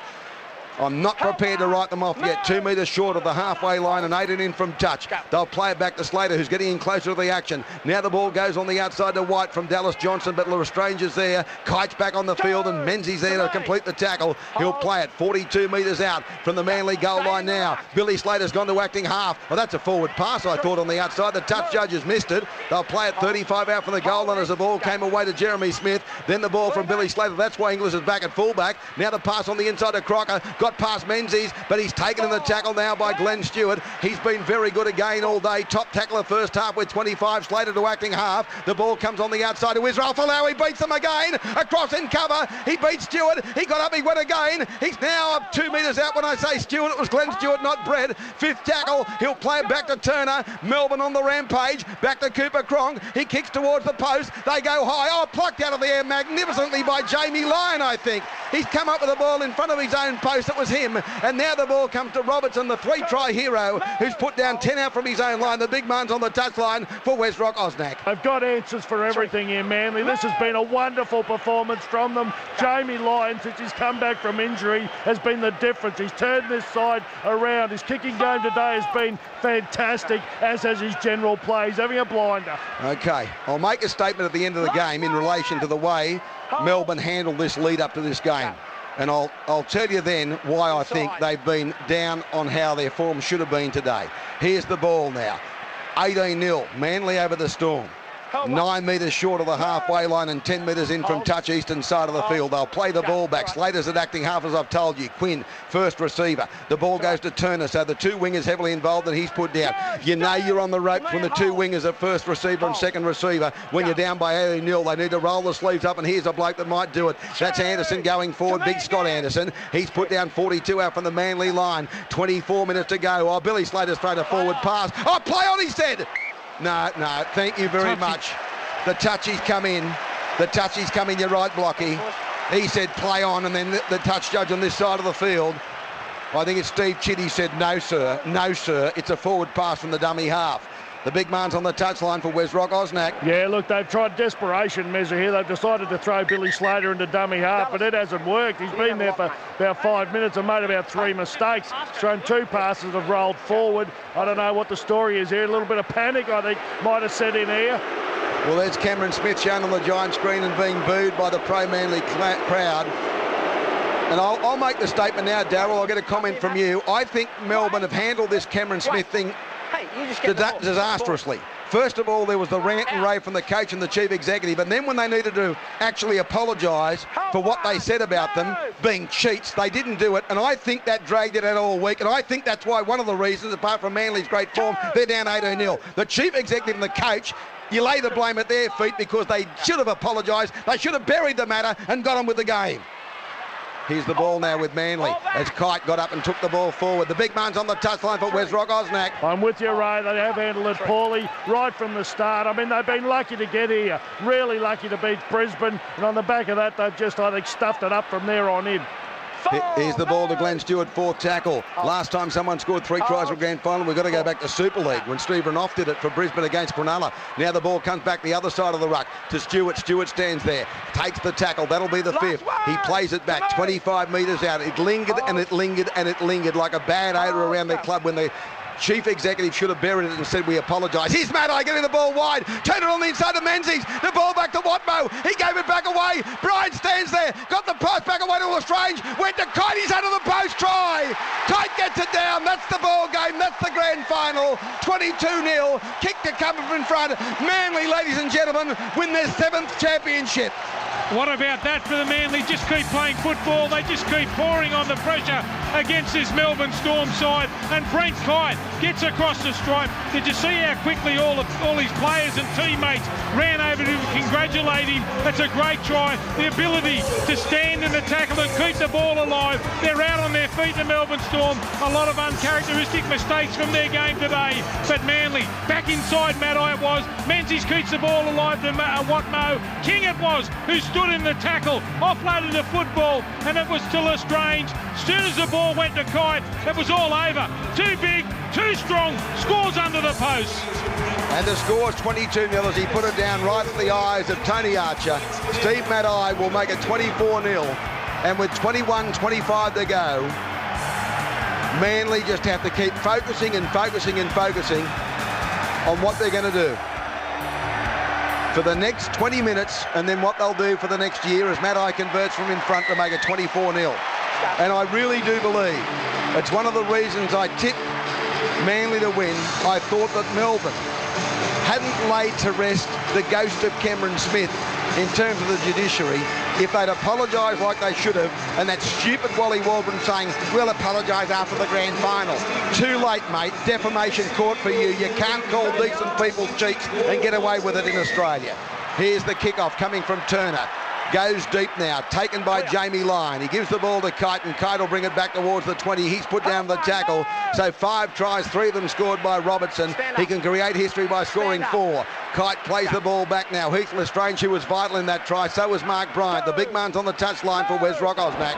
Right, I've seen Manly play a lot of great football this year, but they haven't played any better than this. This is just an absolutely demoralising victory for them over the Melbourne Storm, who I don't think have played great, but haven't been that bad. But Manly are just now treating them with utter contempt. There's more points in this side. There certainly are. I saw signs of it against New Zealand last week. And you've got to lose one to win one, and all these players, bar 1 or 2, have been through it. 48 metres out from the Melbourne goal line. 19 to go. It's unbelievable at 24-0. Last tackle kick from Matt Orford. He'd be in line for the Clive Churchill medal along with Matt Ballin, but gee, there's been some good players here from Manly. They'll play the ball back. I'll tell you who else. Glenn Stewart, 25 tackles in the first half. Just Herculean as the ball comes to Turner. He bounces away. Taken in the tackle now by Jason King, who's back on the field. He'll play the ball back. In fact, it may well have been Jason King, not Brian, I'm talking about earlier, because I've just noticed he's back out there in 16 and the other bloke's got 15 on. Anyway, whichever one was, he played a dominant role. From acting half, they go through Turner. Turner runs at Heath Lestrange and put down with an assist from Watmo. And Manly have got back to doing what they were doing in the first half. Being professional. Billy Slater blindside. Oh, inside ball back to Inglis. He smashed away. Got the ball to Slater. Slater's into the clear. Back away to Cooper Cronk. He threw it back to Crocker. He beat one. He's on the ground and he's claimed by King. 5th tackle. 16 out from the goal line. Well, Melbourne mightn't be done just yet. At 24-0 to Cronk. He's going to kick across field now for Geyer. Geyer got the ball on the run around. They're going to put him into touch. They threw the ball back on the inside, Melbourne, but it was knocked on. Knock on Manly. Oh no, knock on Manly. Knock on Manly before it was a knock on Melbourne, so it's 6 more to Melbourne. 10 metres out, 20 in from touch, and Melbourne rush now with 18.5 to go. Maybe Manly might get a little nervous at 24-6, but I don't think so. I think the grand final's all over at 24-0. Knock on. Off him, no advantage. Ladies and gentlemen, this afternoon's official attendance. Here it is, 80,388, so it's down on last year by about 1,000, by almost exactly 1,000. 80,388 to 81,397, or 392 actually. I'll tell you how good Manly's defence has been. That's the first break that I can remember the Melbourne Storm making, and it was Cooper Cronk, Inglis involved with the football there. They just couldn't get across the stripe. They're only 10 metres out now. Here's the ball coming back their way as Inglis gets it away on the outside of Slater. There's a good tackle. There's a great tackle by Slater, by Stewart on Slater. 20 metres out. That's Brett Stewart this time. They come blindside of Turner, and Brett Stewart, they don't want to get anyone across their line. They want to keep them to nil. 24-0, 12 out. They'll play it to Inglis. Inglis to Crocker. Crocker got the ball away on the outside. Back on the field, Jeff Lima. He's put down 8 out from the goal line just off centre field. He'll play the ball back now. The acting half is Crocker this time. The pass comes on the outside to Cooper Cronk. Then the ball away on the outside, and I think that's Smith with it now, who's put down on the tackle. Justin Smith. He'll play it 6 out from the goal line. Again from acting half. The ball back to White. White's held up just short of the goal line now. That'll be the 5th tackle. A half a metre out. He'll play the ball back from acting half. It's gone on the outside. They lost the ball. They have lost the ball. Jeff Lima tried to steam onto it. It's back for an optional restart. It's gone in the in goal. No, it's a changeover, sorry. He's right, it wasn't a knock on in goal. He was astride the in goal line in the field of play. So back we come for the 10 metre changeover to Manly. 17:27 to go, and it was even a forward pass there, I think, to the player on the outside, Lima. It was good tackle by Watmow too. I'll tell you what, you'd have to streak for the record books to have a look where Melbourne's never scored a try in a game of football since they've been in the comp. Let alone the grand final. Here's the ball back away. Kite's put down 12 metres out from his own goal line now. Heath Lestrange goes to acting half. He'll give the ball away to Jason King. He's helping the tackle now, 20 out from his own goal line. 24-0 Manly over the Storm. Here's the ball coming back on the outside now. Comes to Stewart. He's put down on the tackle. That's Glenn. He'll play it back. 28 out from the line. The ball comes back on the outside. The pass from Orford, then away to Watmo. He tried to push away from two of them. He's still going before he's claimed in the tackle by Israel Folau now. Gets up and plays the ball back. Brett Stewart thrown a terrible pass which Glenn Hall's knocked on. And that's a changeover. The ball came straight back to Melbourne on 0 tackle, 30 out from the Manly goal line. They switch it across the back line. It came to Russell Aiken, who gave it to Guy, who comes back in field. He's taken in the tackle. They just need to slow things down a little, Manly. They're in front by 24-0. The Beavers come off and Glenn Hall's come on, and that's how the mistake occurred. Hall's first touch. They go across field with Slater now. Runs to the line, pops on the inside of Crocker, and Crocker's coughed up the ball, and then it's knocked on by Manly as well through Matty Orford. And the scrum will pack down. I think Matty Orford, I'm not suggesting he knocked it on deliberately, but it's a far better option to dive on the ball and play it on 0 tackle than to wait another minute or so and work the clock down to 15 and have a scrum. Yeah, just trying to slow it down a little bit, Matty Orford there. That was a great tackle. Back on the inside, Crocker came back, and it was Glenn Hall who came up along with Watmo again. Their defence has been sensational. Here's the ball into the scrum, but they've taken a little break. I notice Josh Perry's on the touchline warming up now. The score's 24-0 Manly over the Storm. 16 to go. Those Manly players, how would they be feeling at the moment? They know they're not quite home yet. Boys. Wait till blow time on. Let go. Wait. Bind together. Heads in. He's done a good job, Head Tony Archer. Time back on. Some difficult decisions to make, but he's made pretty good decisions. The ball comes to David Williams from the scrum when he's put down 21 metres out from his own line by Greg Inglis. He'll play it to Heath Lestrange. Away on the outside it comes to Glenn Stewart. Oh, he's poleaxed in the tackle there. Two players, Jeremy Smith over the top of him in concert with White. Plays the ball to Heath Lestrange, turns it back on the inside to Glenn Hall. Good strong run by him, just short of the 40, 12 short of halfway. He's put down in the tackle. He'll play the ball back, Lestrange out the back. Oh, Kite had to lean forward to take it and took it beautifully. Fourth tackle, 5 short of halfway as Crocker made the tackle again. Plays it back with Anderson. The kick downfield on the 4th tackle now by Jamie Lyon. He's got Inglis rushing back for it. That's going to stand up in the in-goal area. Inglis has got to come back now. Jamie Lyon's poured through. He got hold of him, 5 out, and there's an assist there from Bell. 5 out from the goal line. He'll play the ball back now. The acting half will be Anthony Quinn. He'll have to run because no one's back with him. And Watmo comes up the shoulder charge and puts him on the broad of his back. 10 metres out from the goal line. Plenty of these Manly players in consideration for a representation in the World Cup, you'd imagine. Here's the ball now, 15 out from the Melbourne goal line. Melbourne trying to work it away, down by 24-0 for Rebel Sport. Back it comes to Smith. He's held on the tackle now. Jeremy Smith is put down. He's asked to play the ball 21 metres out. The big man's on the touchline for Westrock. Osnack. I'll tell you one of them. I know he's made some blues, but he's been dynamic today. Watmo. He has really erased the nightmare from last year's grand final. He's been involved in everything. Got unlimited energy. What a player. They're going to run it last tackle. The ball's gone on the outside of Crocker, and he's put down, and that'll no. He's not held, so he get up and win again. But this time he is changeover on halfway. It's a changeover to Manly. So Crocker, he was looking to unload. They ran it from inside their own 30. There's 14 and a half to go. There's a penalty. It's a penalty against Crocker, who wasn't marking out squarely. He's going to go to Super League without a premiership this week. It's 24-0, Manly over the Storm as Crocker's penalised. Cooper Cronk comes up to ask the referee, but it was simple arithmetic. He'd already moved off the mark before Stewart had played the ball. Someone told us shut up there. I think it may have been one of the Manly players by the referee. You heard in the background for Krispy Kreme. And here's Jamie Lyon looking for try number 6. Well, Michael Robertson. Can he create grand final history? 4 tries. Here's the ball coming back away. He'd be in pretty good company with 3 tries. I think Brett Kenny scored 3 tries in the grand final. Here's the ball coming away on the outside now to Watmo. Watmo's held on the tackle 10 metres out now. He'll play it. The acting half is there. We'll look at the grand final history in our record books here in a moment. The ball comes back on the inside. Back away with Kite. Kite's held up 10 metres out from the goal line. He'll play the ball back to his feet. The acting half is there. The pass comes away on the outside to Orford. He goes himself, but he's held on the tackle, and they crunch him 3 out from the goal line now. He will play the ball back to his feet. He's getting up gingerly. Gee, he's been good. The ankle's a bit sore again as it comes on the outside. Out wide to Williams for the corner try. Williams goes in and scores a try. He wants to have a look. Let's have a listen. This will be the last, mate. Check the corner post and grounding. Let's check the corner post and the grounding for try number 6 to David Williams. And we're about to see the try awarded, I feel sure. I'll tell you whose try it is. Glenn Stewart, the lock forward. He sees that the winger has come in field, and it's a perfectly timed pass on the outside. Here's the try now. He keeps in field. That's a try to Manly. That is sensational play from the lock forward, I can tell you. Williams had plenty of work to do, but it was all Glenn Stewart. Got the football on the outside. Yeah, it's a try for your life. And they're just looking at one more time. His foot's just inside the touchline. And Williams will score their 6th try. 3 of them, of course, went to Michael Robertson. Matt Ballin a try.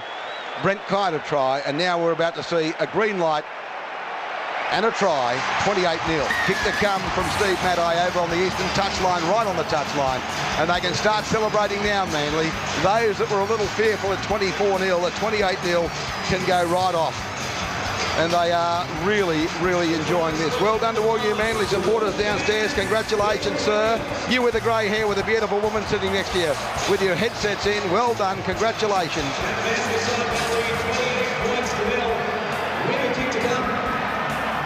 Yeah. Can you believe this scoreline? Oh, yeah. Brett Kenny's actually scored 6 tries in grand finals. Yeah, he scored 2-3 times in a row, didn't he? Yeah, that's exactly right. But the most tries, what about the company he's joined here? Steve Renouf, which was in the Super League Grand Final, but the only other player to do it in the long history of Grand Finals in 54 is one of the truly great wingers, Eddie Lumsden. Eddie Lumsden he did it, I think, in 1959, and I think in 61. Well, what about that? It's not that I don't want to count the Super League Grand Final, but it was a split competition. Here's the right boot from Maddai towards the uprights. It's waved away. Score remains 28-0. They've kicked now 2 from 6. Can you imagine if they had their kicking boots on? The big man's on the touchline for Wes Rock Osnack. Well, same thing happened to the kickers last year. Remember Cameron Smith couldn't kick a goal last year when Melbourne actually absolutely hammered the Manly side. But this is a remarkable turnaround and a remarkable performance. Ray, I've had the pleasure of interviewing a couple of players over the last few weeks at functions, and they all said to a man that Manly are the best team in this competition. They've been proved right today. I think you're right. And there's a break made straight away. Robertson comes herring down the touchline from the kickoff. He comes inside the defence. They chase from behind and Gaia gets him 30 metres out. They made a break from the kickoff. He was looking at 4 tries to become the greatest try scorer in grand final history. Now the ball comes to Orford. Back on the inside to Glenn Hall. The Bush Rangers put down 11 out from the goal line. Oh, Jeremy Smith came in with knees then. They'll play the ball back. Heath Lestrange sends the ball away to Orford. Orford gets it out the back to Maddai. He's lost the ball. Into touch it goes. He's had a very unhappy day. And the ball will go into touch, be packed down into a scrum now. Melbourne loosened feet, 11 to go. Manly lead by 28 points to 0 over the Melbourne Storm. What about the game from Robinson? Again, he split them right up the middle. The support was coming. Geez, a lot quicker than what he looks too. They had to chase him down. It was Inglis at fullback. He was backing off straight away from the play the ball. They lose the ball again. It looked like they were going to score. They're powerful, this Manly side. Brent Kite with a bit of ball playing before the line put Robinson in the clear. David has moved from Sydney to Tokyo. Like many, many thousands, I'd go to Brookvale for every home game to watch the Seagulls back in the 70s. My family moved overseas in 76. I've been waiting for a long time. Well, you've got it now.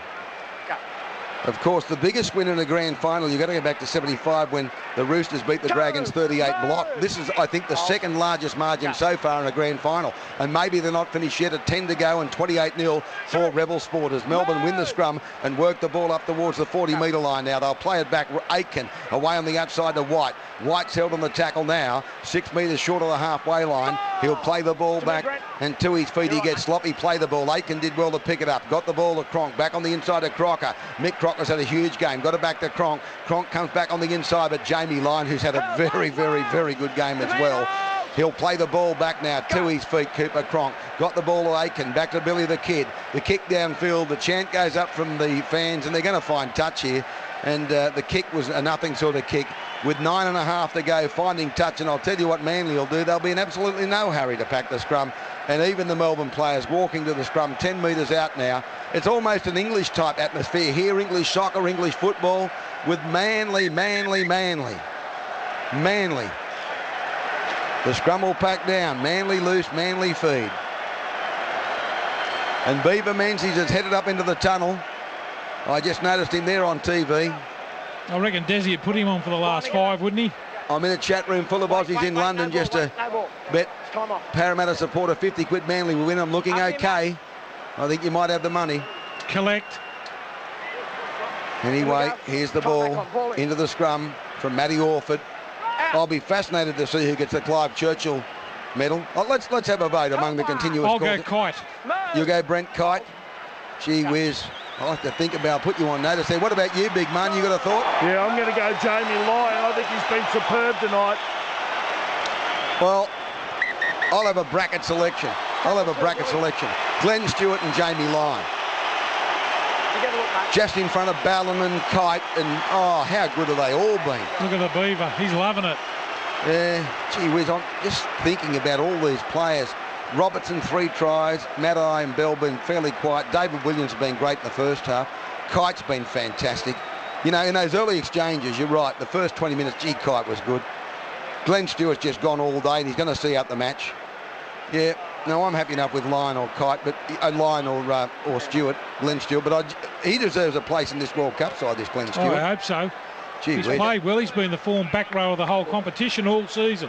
Anyway, Ray, great coverage. Was the Twilight experiment a success? Do you expect the NRL will stick with it? Well, Tony in Switzerland, that'll be answered tomorrow, mate, when they see the TV ratings as Matai comes from the field. And guess what that'll mean? Beaver is back on. Beaver comes back for the last 9 minutes. And this young man is one of the great rugby league players. Manly, of course, based many wonderful players, headed by our own vice-captain, Bob Fulton. It was fitting that those in charge decided it would become the Fulton Menzies stand at the southern end of the ground, because this fella, you wouldn't meet a better man than Stephen Beaver Menzies. He stood the test of time in the top level of the game. And I can honestly say, I've called a lot of Stephen Menzies' game. I don't think I've seen him play a bad game. I've seen him play better ones than others, but I don't think I've ever seen him play a bad game. They are now 39 metres out from the Melbourne Storm goal line as it went to Jamie Lyon back on the inside of this man Stewart, and Glenn Stewart tries to break away, but he's put down on the tackle now. The score is 28-0 Manly over the Storm. 8 minutes and 21 seconds to go. Second biggest margin in the grand final after what happened in 75 with the Roosters and St George. The ball comes away on the outside to the Beaver. It goes to Robertson, back on the inside of the Beaver. He scores! He scores! And they lead 32-0 with a kick to come. In his last game of rugby league in Australia, the Beaver scores the try, and we're deliriously happy for him at 32-0. Oh, that's just a vintage Beaver. He got on the outside, passed the ball to Robinson. Now, how did Robinson get the football back in field? He had it all to do, Beaver Menzies. It was a great snatch. Had to snatch that ball out of the air. There was plenty of chasers there coming from the Melbourne Storm, but Beaver, a fitting farewell to him. What a great player he's been. I wish he was still staying. Oh, we all do. They didn't go to the video referee because the Beaver got it down. 32-0. I just wish Grant Goulburn were here to announce who the try scorer was, because no one can do it like Grant Goulburn can, the ground announcer at Brookvale Oval. The big man's on the touchline. He's there for Wesrock Osnack. Well, what about this? Fairy tales do come true. He's going to score his try in his last game, his 349th game in first grade rugby league, and they just went berserk. And the bloke who threw it to him, what about his performance? Michael Robertson, take a bow. Well, I thought Big Marnie was about to create history and become the only man to score 4 tries in the grand final, surpassing the great Eddie Lumsden and Steve Renouf. But now we've got a new goal kicker, Big Man, and that goal kicker is Jamie Lyon, who could well be the man of the match. Gee whiz, that's great to see. 32-0. Manly over... I'm not talking about the score, I'm talking about Stephen Menzies scoring the try. And they are within touch of the biggest win in a grand final, back to 75. And Gary said, please don't remind me, he's obviously a St George supporter. Gary says, why have you got to bring that up? I'm just talking about the record books, but they're within 6 of equaling the record, within 8 of breaking it, depending on this kick from Jamie. 5 in from touch, right boot strikes it towards the uprights. It's leather perfect. Hello. 34-0. 34-0 Manly. Had they had the goal-kicking boots on, they may well have broken the record already. It's 34-0, Manly over the Storm. Well, what about the way they've just kept this ball alive in the second half? It would have been easy for them with the big lead that they had just to shut up shop. They haven't done it. That's unbelievable from the Beaver. I tell you who I'm delighted for. I'm delighted for Des Hasler. He's just a fantastic fella. And I make no apologies. I'm on air tomorrow between 9 and 1, and I'll tell you what, it'll be a rugby league show in Sydney for my listeners here, because it's a public holiday, of course, in New South Wales, not in Queensland. I just saw Ben Kennedy, I think, did I? Good on you, Ben. And they've laid to rest some demons of the past, including the 97 loss, thanks to the Scone thoroughbred Darryl Albert and Joey Johns. But I'll be talking tomorrow in detail about why I think the dumb chief executive didn't tip to the coach about burying all of this well in advance. Here's Hall! He's gone straight through them. They're looking for the record. Back to Stewart. Stewart, they won't catch him. He flicked it out the back to Bell. They're going to break the record. He scored before the post. Right beside it. It's 38-0. It's 38-0. They're going to score more points than the Roosters did in 75 because the kick's beside the post. He's pointed to the spot, and as Brett Stewart's about to streak away after the break by the bushranger, Glenn Hall, he popped it out the back and threw it to Bell, and Bell has scored beside the post. That makes it 38-0, and this kick will give them the greatest grand final in grand final history, and that's 54 years ago, Blocky, baby. What about the pass there to finish it off there by Brett Stewart, the fullback? It was unbelievable play. Hall just burst through a couple of tackles. Have a look at him, like a runaway train. He just goes straight over the top of him. The pass comes. Who would you like to find back on the inside of you? Stewart looks like he was all in for all money. Cooper Cronk came at him, but the flick out the back, straight to Bell, and Bell slams the football down. Replay action comes your way for Energy Australia. Well, Jamie Lyon is about maybe to create history. This kick is just beside the post. If he kicks the goal, they'll make it 40-0. The reason I remember grand finals, they started the year I was born, 1954. I turned 54 2 weeks ago on a Friday. Or on a Saturday, actually, the 27th. And now, in the 54 years of compulsory grand finals, no side has won by this big a margin if he kicks it. Even if he misses it, they equal the record of the Roosters against St George from 75. This has been a crowning glory for Stephen Menzies and for Des Hasler, and Stephen Beaver Menzies can't believe it. And there's the celebrations downstairs, hugging, kissing, and that's just the men. Here he is, right boot strikes it, Jamie Lyon, he kicks it, it's 40-0, it's a record, it's a record. Never before has a team won a grand final by 40 points. Manly 40, Storm 0. The replay action for Energy Australia, the big man's on the touchline. He's there for Wesrock, Osnack with 2 to go. Yeah, Ray, I'm just trying to make my way into the huddle here of all the Manly people. It's an amazing situation. I'll try and get a word with Desi if I can. He's made his way down to the sideline. Give my congratulations to Desi, and there's Big Crusher as well. Big man will be with you shortly. You give us a yell, we'll come straight to you. There's Greg Alexander, not our Greg Alexander, but another Greg Alexander, who's one of the trainers. Fantastic stuff.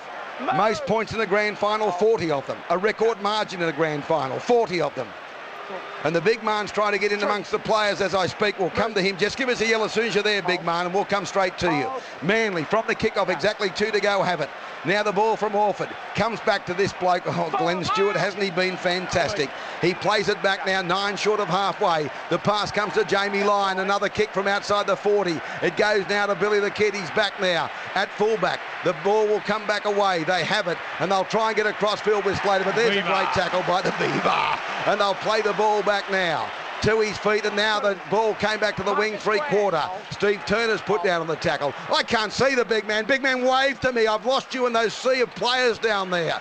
They'll play it back now. The acting half is there, but they've lost it. It's picked up by Robertson. Maybe they're not finished yet with 90 seconds to go. He turned it back on the inside of Jamie Lyon. He's put down on the tackle. He'll play the ball back now. He's only 21 metres out from this Melbourne goal line. 40-0. Manly over the Storm as the ball comes back. Oh, there was a high tackle before formed, I think, on King. They're 11 out from the goal line. They'll play the ball back in centre field. It comes to Orford. They got it out wide to Stewart. On the run around back to Orford. He's into touch. No, he threw it back on the inside, but it's taken by Melbourne. 54 seconds to go, and the score is 40 points to nil. 40-0 Manly over the Storm as the ball comes back away. Put down on the tackle now is Jeff Lima for Melbourne. There is now 43 seconds to go, and they lead by 40-0. It's Crocker from inside his own 20 who's put down on the tackle. The cheering goes on in the background. Manly, Manly, Manly.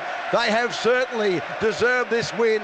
They've been very, very good. 27 seconds to go. Manly lead by a record score in a grand final, 40-0. The ball comes to Geyer from acting half to Lima. Lima tries to get over the top of Watmo. He's held on the tackle now, 32 metres out from the goal line. Fifth tackle. He'll play the ball back. He plays it back now. The ball comes a long one back. 8 seconds to go, 7 seconds. The ball's going towards touch, and Robertson goes back for it now. Maybe he can run the length of the field and score a try. He won't have to. He kicked it dead. That's the game. 40-0. 40-0 it is.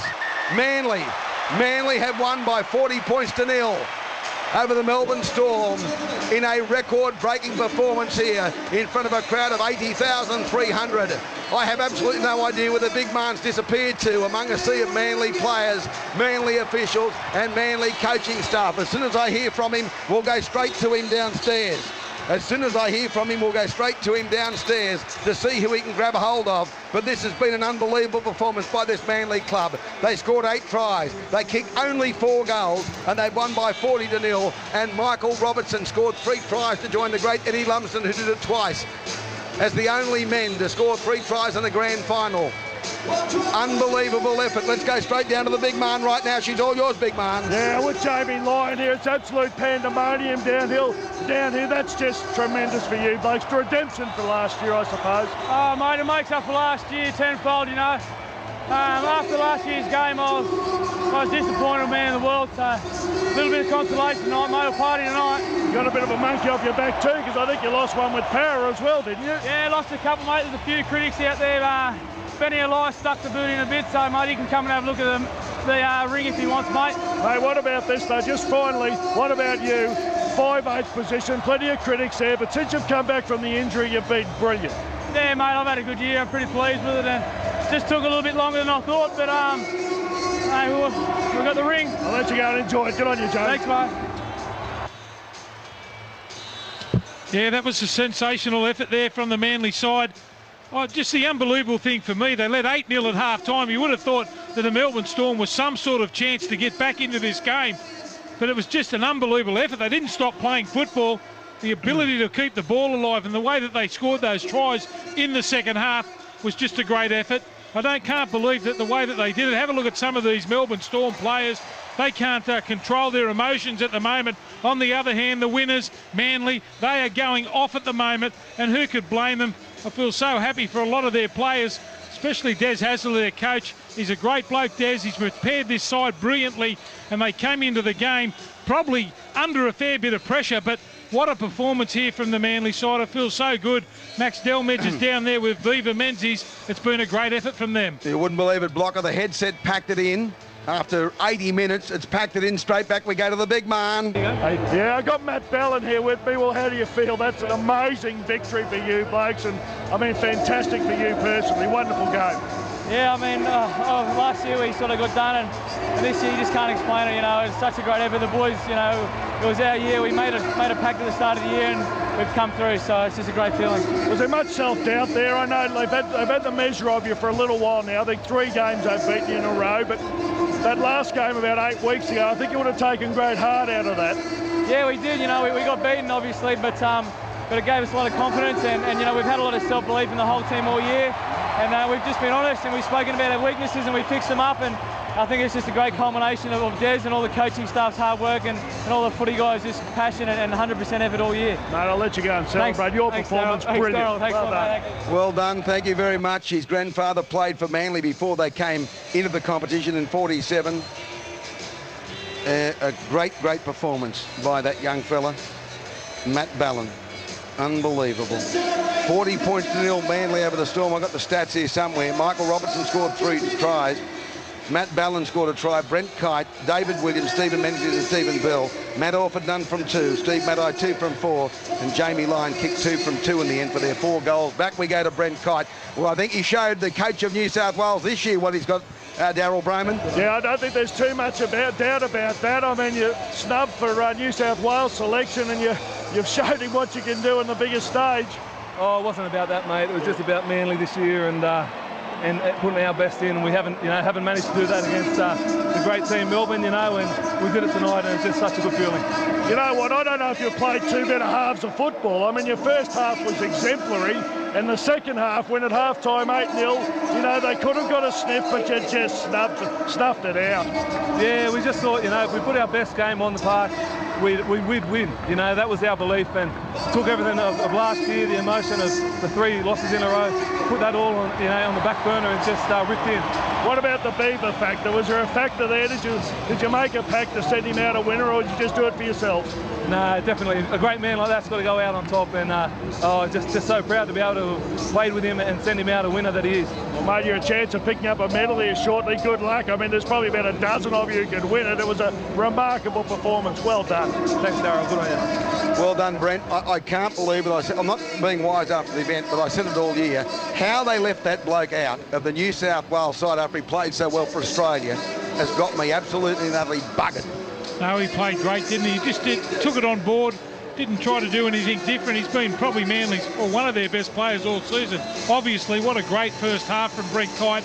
He laid the platform. They have to in these big games, and he did it today. 2 of the younger listeners are in a place called Namibia.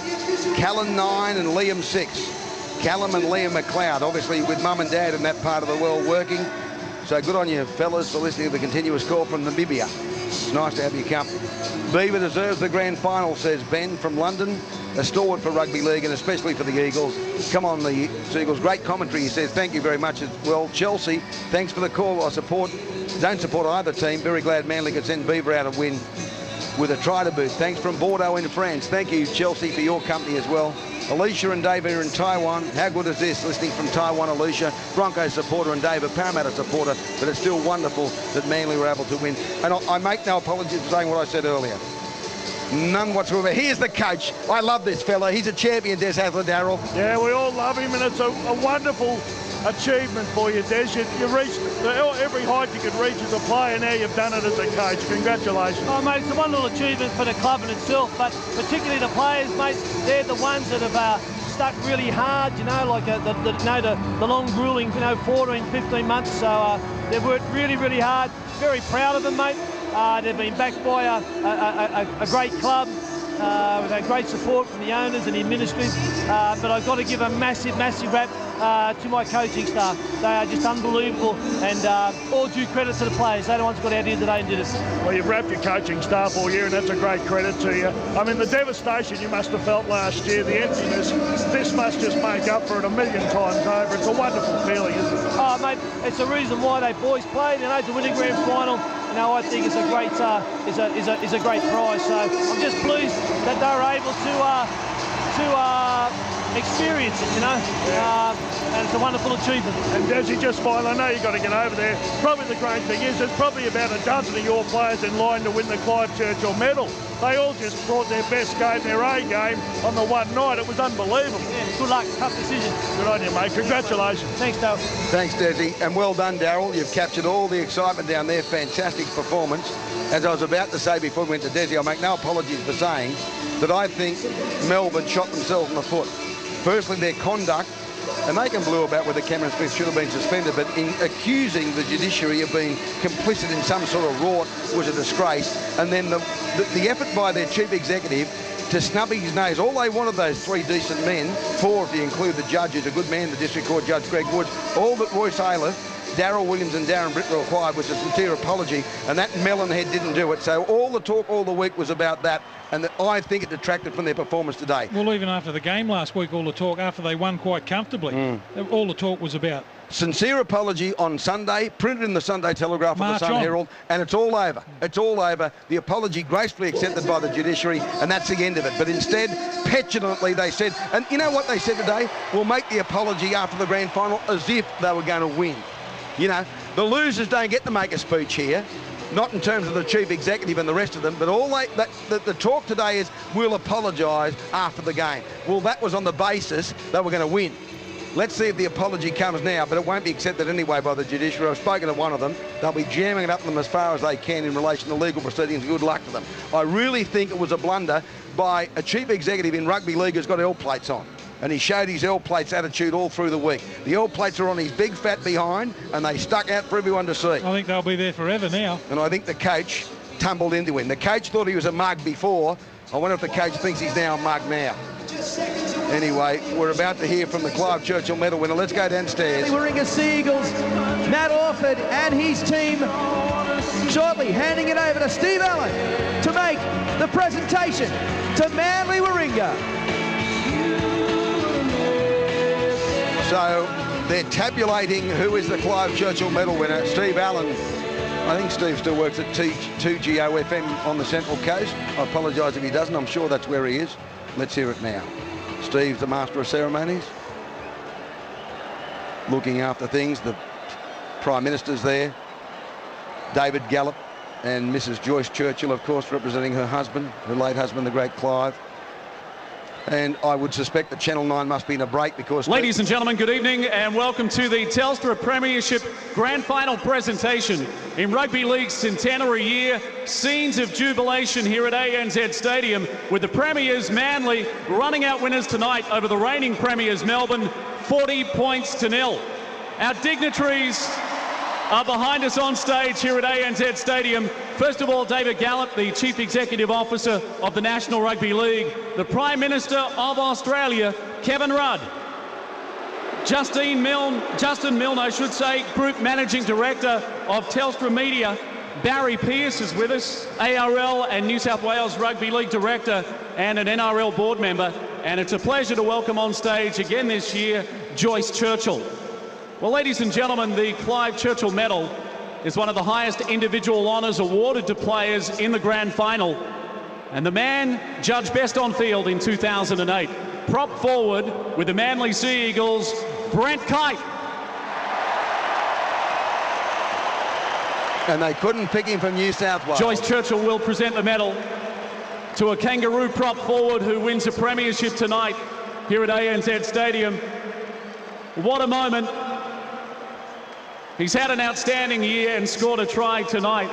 Shaking hands with our dignitaries. Ladies and gentlemen, welcome to the microphone, prop forward and Clive Churchill medalist, Brent Kite.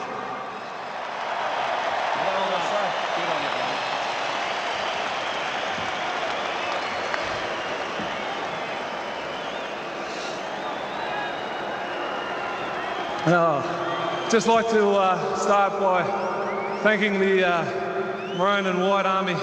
It's just awesome, the support from the crowd.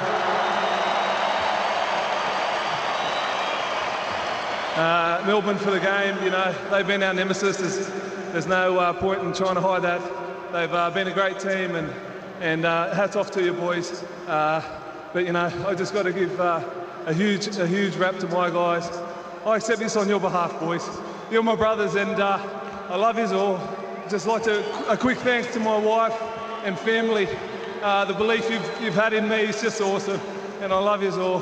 Thank you very much. What a humbling speech by a tremendous man.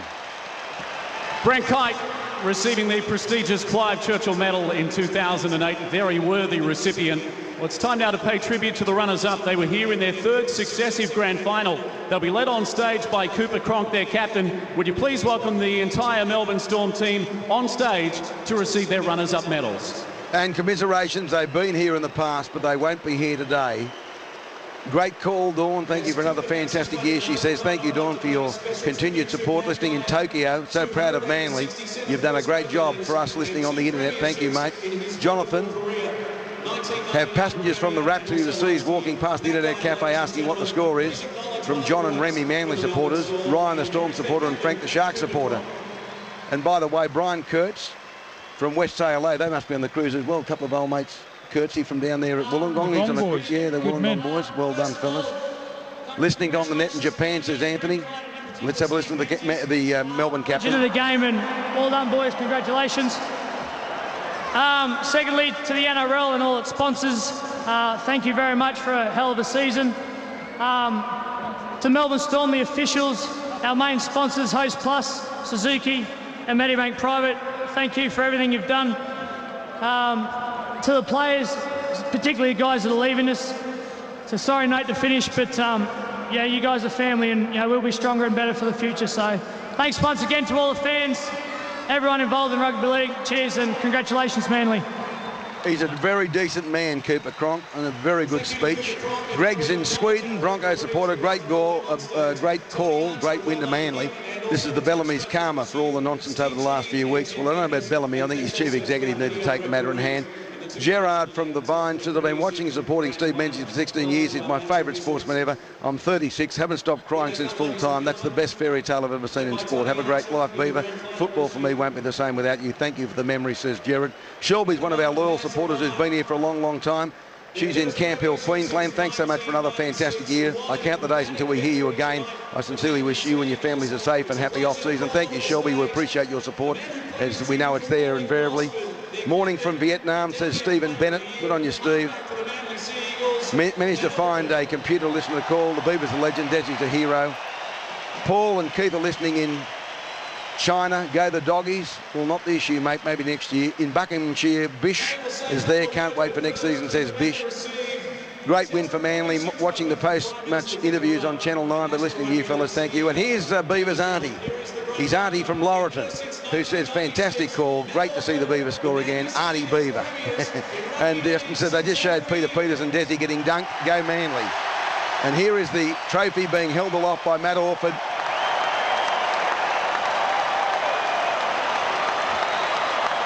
How'd it go, mate? You want me to hold that? You hang on to it. Here he is, ladies and gentlemen, to say a few words. The Ox champion player, Matt Orford. Well done. Firstly, thanks to the Melbourne boys. They're a champion team. They always seem to bring the best out of us. I'm sure they're going to be back next year. All the best to Cam and the boys. To our boys, we've been working hard for 3 years for this. It's finally here, boys. Deserve it. We're going to enjoy the week.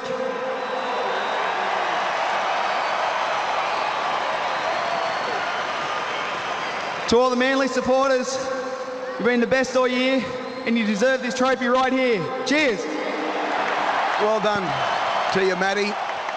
I can honestly say that I think Matt Orford is John Singleton's favourite sportsman. He likes him, mate. He just loves Matt Orford. And, of course, if he could have got a team on the Central Coast, Matt Orford was going to be the foundation captain. Our old mate Jeff Bellew, of course, the son of one of the legendary rugby league men, Tom Bellew, who was chairman of the New South Wales and Australian Rugby League before passing. Jeff says, I find myself in San Francisco of all places, but the call was great. I was hanging on every word, particularly pleased for Desi. Good on you, Jeff. Jeff, of course, is one of the eminent counsel who forms part of the judicial process back here in Australia, and a terribly nice man. And it's nice to have your company. One of our listeners in Victoria says, thank you for supplying it. Channel 9 down here turned it off as soon as the final whistle went. Well, I don't quite understand that, but anyway, it's nice to have your company. Erkan's in Turkey, as we said before. Go Manly, he says. Where's Graham? Graham says we're in India, in Delhi. Manly fans, even though we're Kiwis, great call. Thank you for joining us. Appreciate that. Ian's in California, listening from Silicon Valley. Well done to Desi and the Seagulls. We still have no dividends through from the tab, by the way. Thanks for the great commentary, says Darren from Kazakhstan. Well deserved to that side. Great to hear you all season from the Maldives, from a Manly diehard in the Maldives working here. Makes me feel like I'm part of home, says Damien. Thank you, Damien. Just a cry of emotion, says William in France. Thank you. Great to hear the score all the way over here in Paris. Egg on Bellamy's face now, and a compliment for the big man. He mentioned about kites digging into Bellamy in his article 2 days ago on the telly. Well done, big man. One of our listeners in Pennsylvania says, great entertainment, and thank you for doing it all for us. We appreciate that. And let's go through those presentations as these Manly players accept the grand final rings. I feel terribly sorry for Luke Williamson, for Adam Cuthbertson, who weren't part of the actual 17, but I'm sure the Manly club will make sure they get their premiership rings. Here's the Beaver. Rams record. He scored a try. The Beaver, Steve Menzies.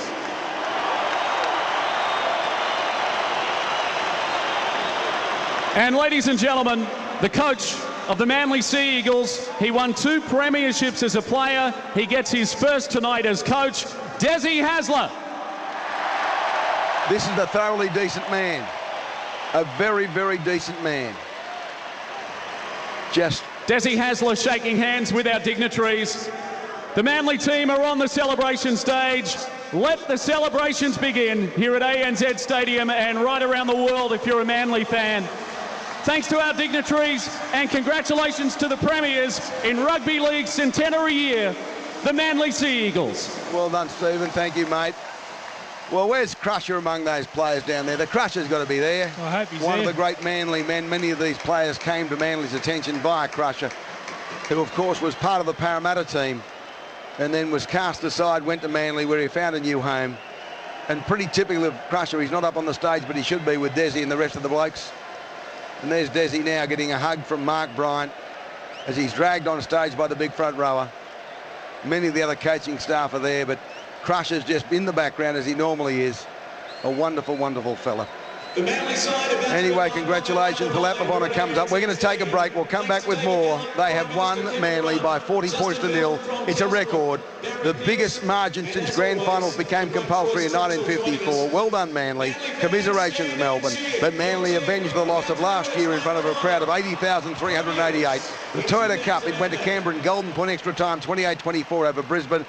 And the Jersey flag went for 103 minutes, with Wentworthville eventually winning over Newtown by 12-8, where the continuous call team. Live from ANZ Stadium, this is the 2008 Telstra NRL Grand Final on 2GB 873. And there's Stephen Menzies being photographed now with the NRL trophy. We are the champions in the background. From China, Joe says, you made my day. Top call. Thank you, Joe. You made our day by listening. Living in Beijing, says Deborah. Love the call. It's fantastic. Thank you, Deb. Andy's in Fulham Broadway. How good was that? Don't forget to check my street there, Andy. I lived in Clonmel Road, Fulham, not far from you. Tony, currently in Beijing, near the Bird's Nest Ray, where you called all those finals. Just heard the call. Fantastic. Congratulations, you, Blocker, the big man. And Manly, of course, there's Tony. Thank you. Sarah is in Paris, France. Thank you for your commentary. Paul, listening in China. Good day to my mates in Avalon, who'd be celebrating with you, I guess. Dean's in Wellington. They played their best when it mattered. At least my team, the Warriors, got closer than the Storm. Thanks for the great call. Tell Block I never lose that passion. He'll never lose that. Pick the scores come through as well. Pick the scores paid $4,801.60. $4,801.60 for Manly 40, Melbourne 0. Manly 40, Melbourne 0, $4,800 and change you'll get. Rebecca, where are you, sweetie? She's an Osborne mine in Queensland somewhere. Thank God for your coverage. It made our workday. Good on you, Beck. Warren's listening from Zurich in Switzerland. Manly fan. Well done to Desi, particularly the Beaver. What a legend. Yeah, he is a legend. And thank you to all the other people. I know I haven't acknowledged quite everyone, but I kid you not, there are hundreds and hundreds of emails that have come in since we started the call. Let's go straight downstairs to the big man once more. He's downstairs, Darryl. Well, I'm with David Williams, the winger for the Manly Sea Eagles. Well, what a feeling for you, mate. You've come from oblivion, and now you've won an NRL Grand Final in first grade. How good is it? Mate, it's bloody awesome. I'm trying hard not to swear here. Best thing ever. It hasn't even really sunk in yet, so I'll wait till that comes. Mate, what about the circumstances of you going to Manly? What happened there? What was that, sir? Circumstances of going to Manly. What happened there? Oh, mate, I had a bit of bad luck with a few injuries. Wasn't required anymore at Para, and Manly picked me up and gave me the opportunity I needed, and I'm thanking them for it ever since. It's an amazing season for you because you become a cult hero. You nearly got as big a roar as Beaver did, which is unbelievable. They love you. Mate, it's all because of a bit of pube stuck on my hair as well. I don't know if I can get rid of it now. You were going to get rid of it. Aren't you going to get rid of it tomorrow? Well, we'll see what happens. I'm tipping it'll go on Mad Monday. It's gone. I'm trying to get a mow like yours, mate. See how they go. Hey, looks good. Might get you started at Lowe's. Yeah. See you, mate. Congratulations. Cheers, of course, sir. Mate. Did he call him a big porker? I don't know. I think he might have said, thanks, you big porker. Anyway, little Emma Hadley's on the Gold Coast. She said, we're listening on the computer and watching the TV with the sound. The TV is faster than you're calling. What's doing? Say hey to the big man, Blocker and Bozo from your daughter, Emma Hadley. Well, Emmy, when you're on the computer, sweetie, it's always a bit faster, so to speak, than the computer, but it's nice to have your company. Emma, give Mummy and your sister a big kiss for me. I'll see you next Friday night, darling. Listening in Jakarta, says Kimmo. Well done, Kimmo. Nice to have your company. Mark, on the Amalfi Coast. Megan found out there was a restaurant on the beach with Sky Channel. She made me run down with her all 520 steps. There was no live coverage back. We went up 520 steps to listen to you guys. Well, Mark, there you go. Thanks, mate. From Colorado, Michael's listening. Vlad, you be in an exotic part of the world. I thought so, Vlad. He's in Ukraine with his lovely wife, Bianna, listening to the coverage on the 2GB website. And Gary, those Manly fans celebrating, they certainly are. Brendan's in Miami, Florida. Another one from Kiev. In South Korea, Ashley's there. Thank you, Ashley. Anthony on the net. It's good to have your company up there as Anthony. Another stat for you, Ray. Last time a team was kept scoreless was 78 when Manly beat Cronulla 16-0 in that grand final. So Manly have done it twice, 16-0 against Cronulla and now 40-0 against the Melbourne Storm. Was the Twilight experiment a success? I think it probably was on the balance of things. I think it probably was a success. They got 80,300, which was 1,000 down on last year. But it will all depend, I think, on those TV ratings. It'll all depend on that. We'll wait and see what happens, eh?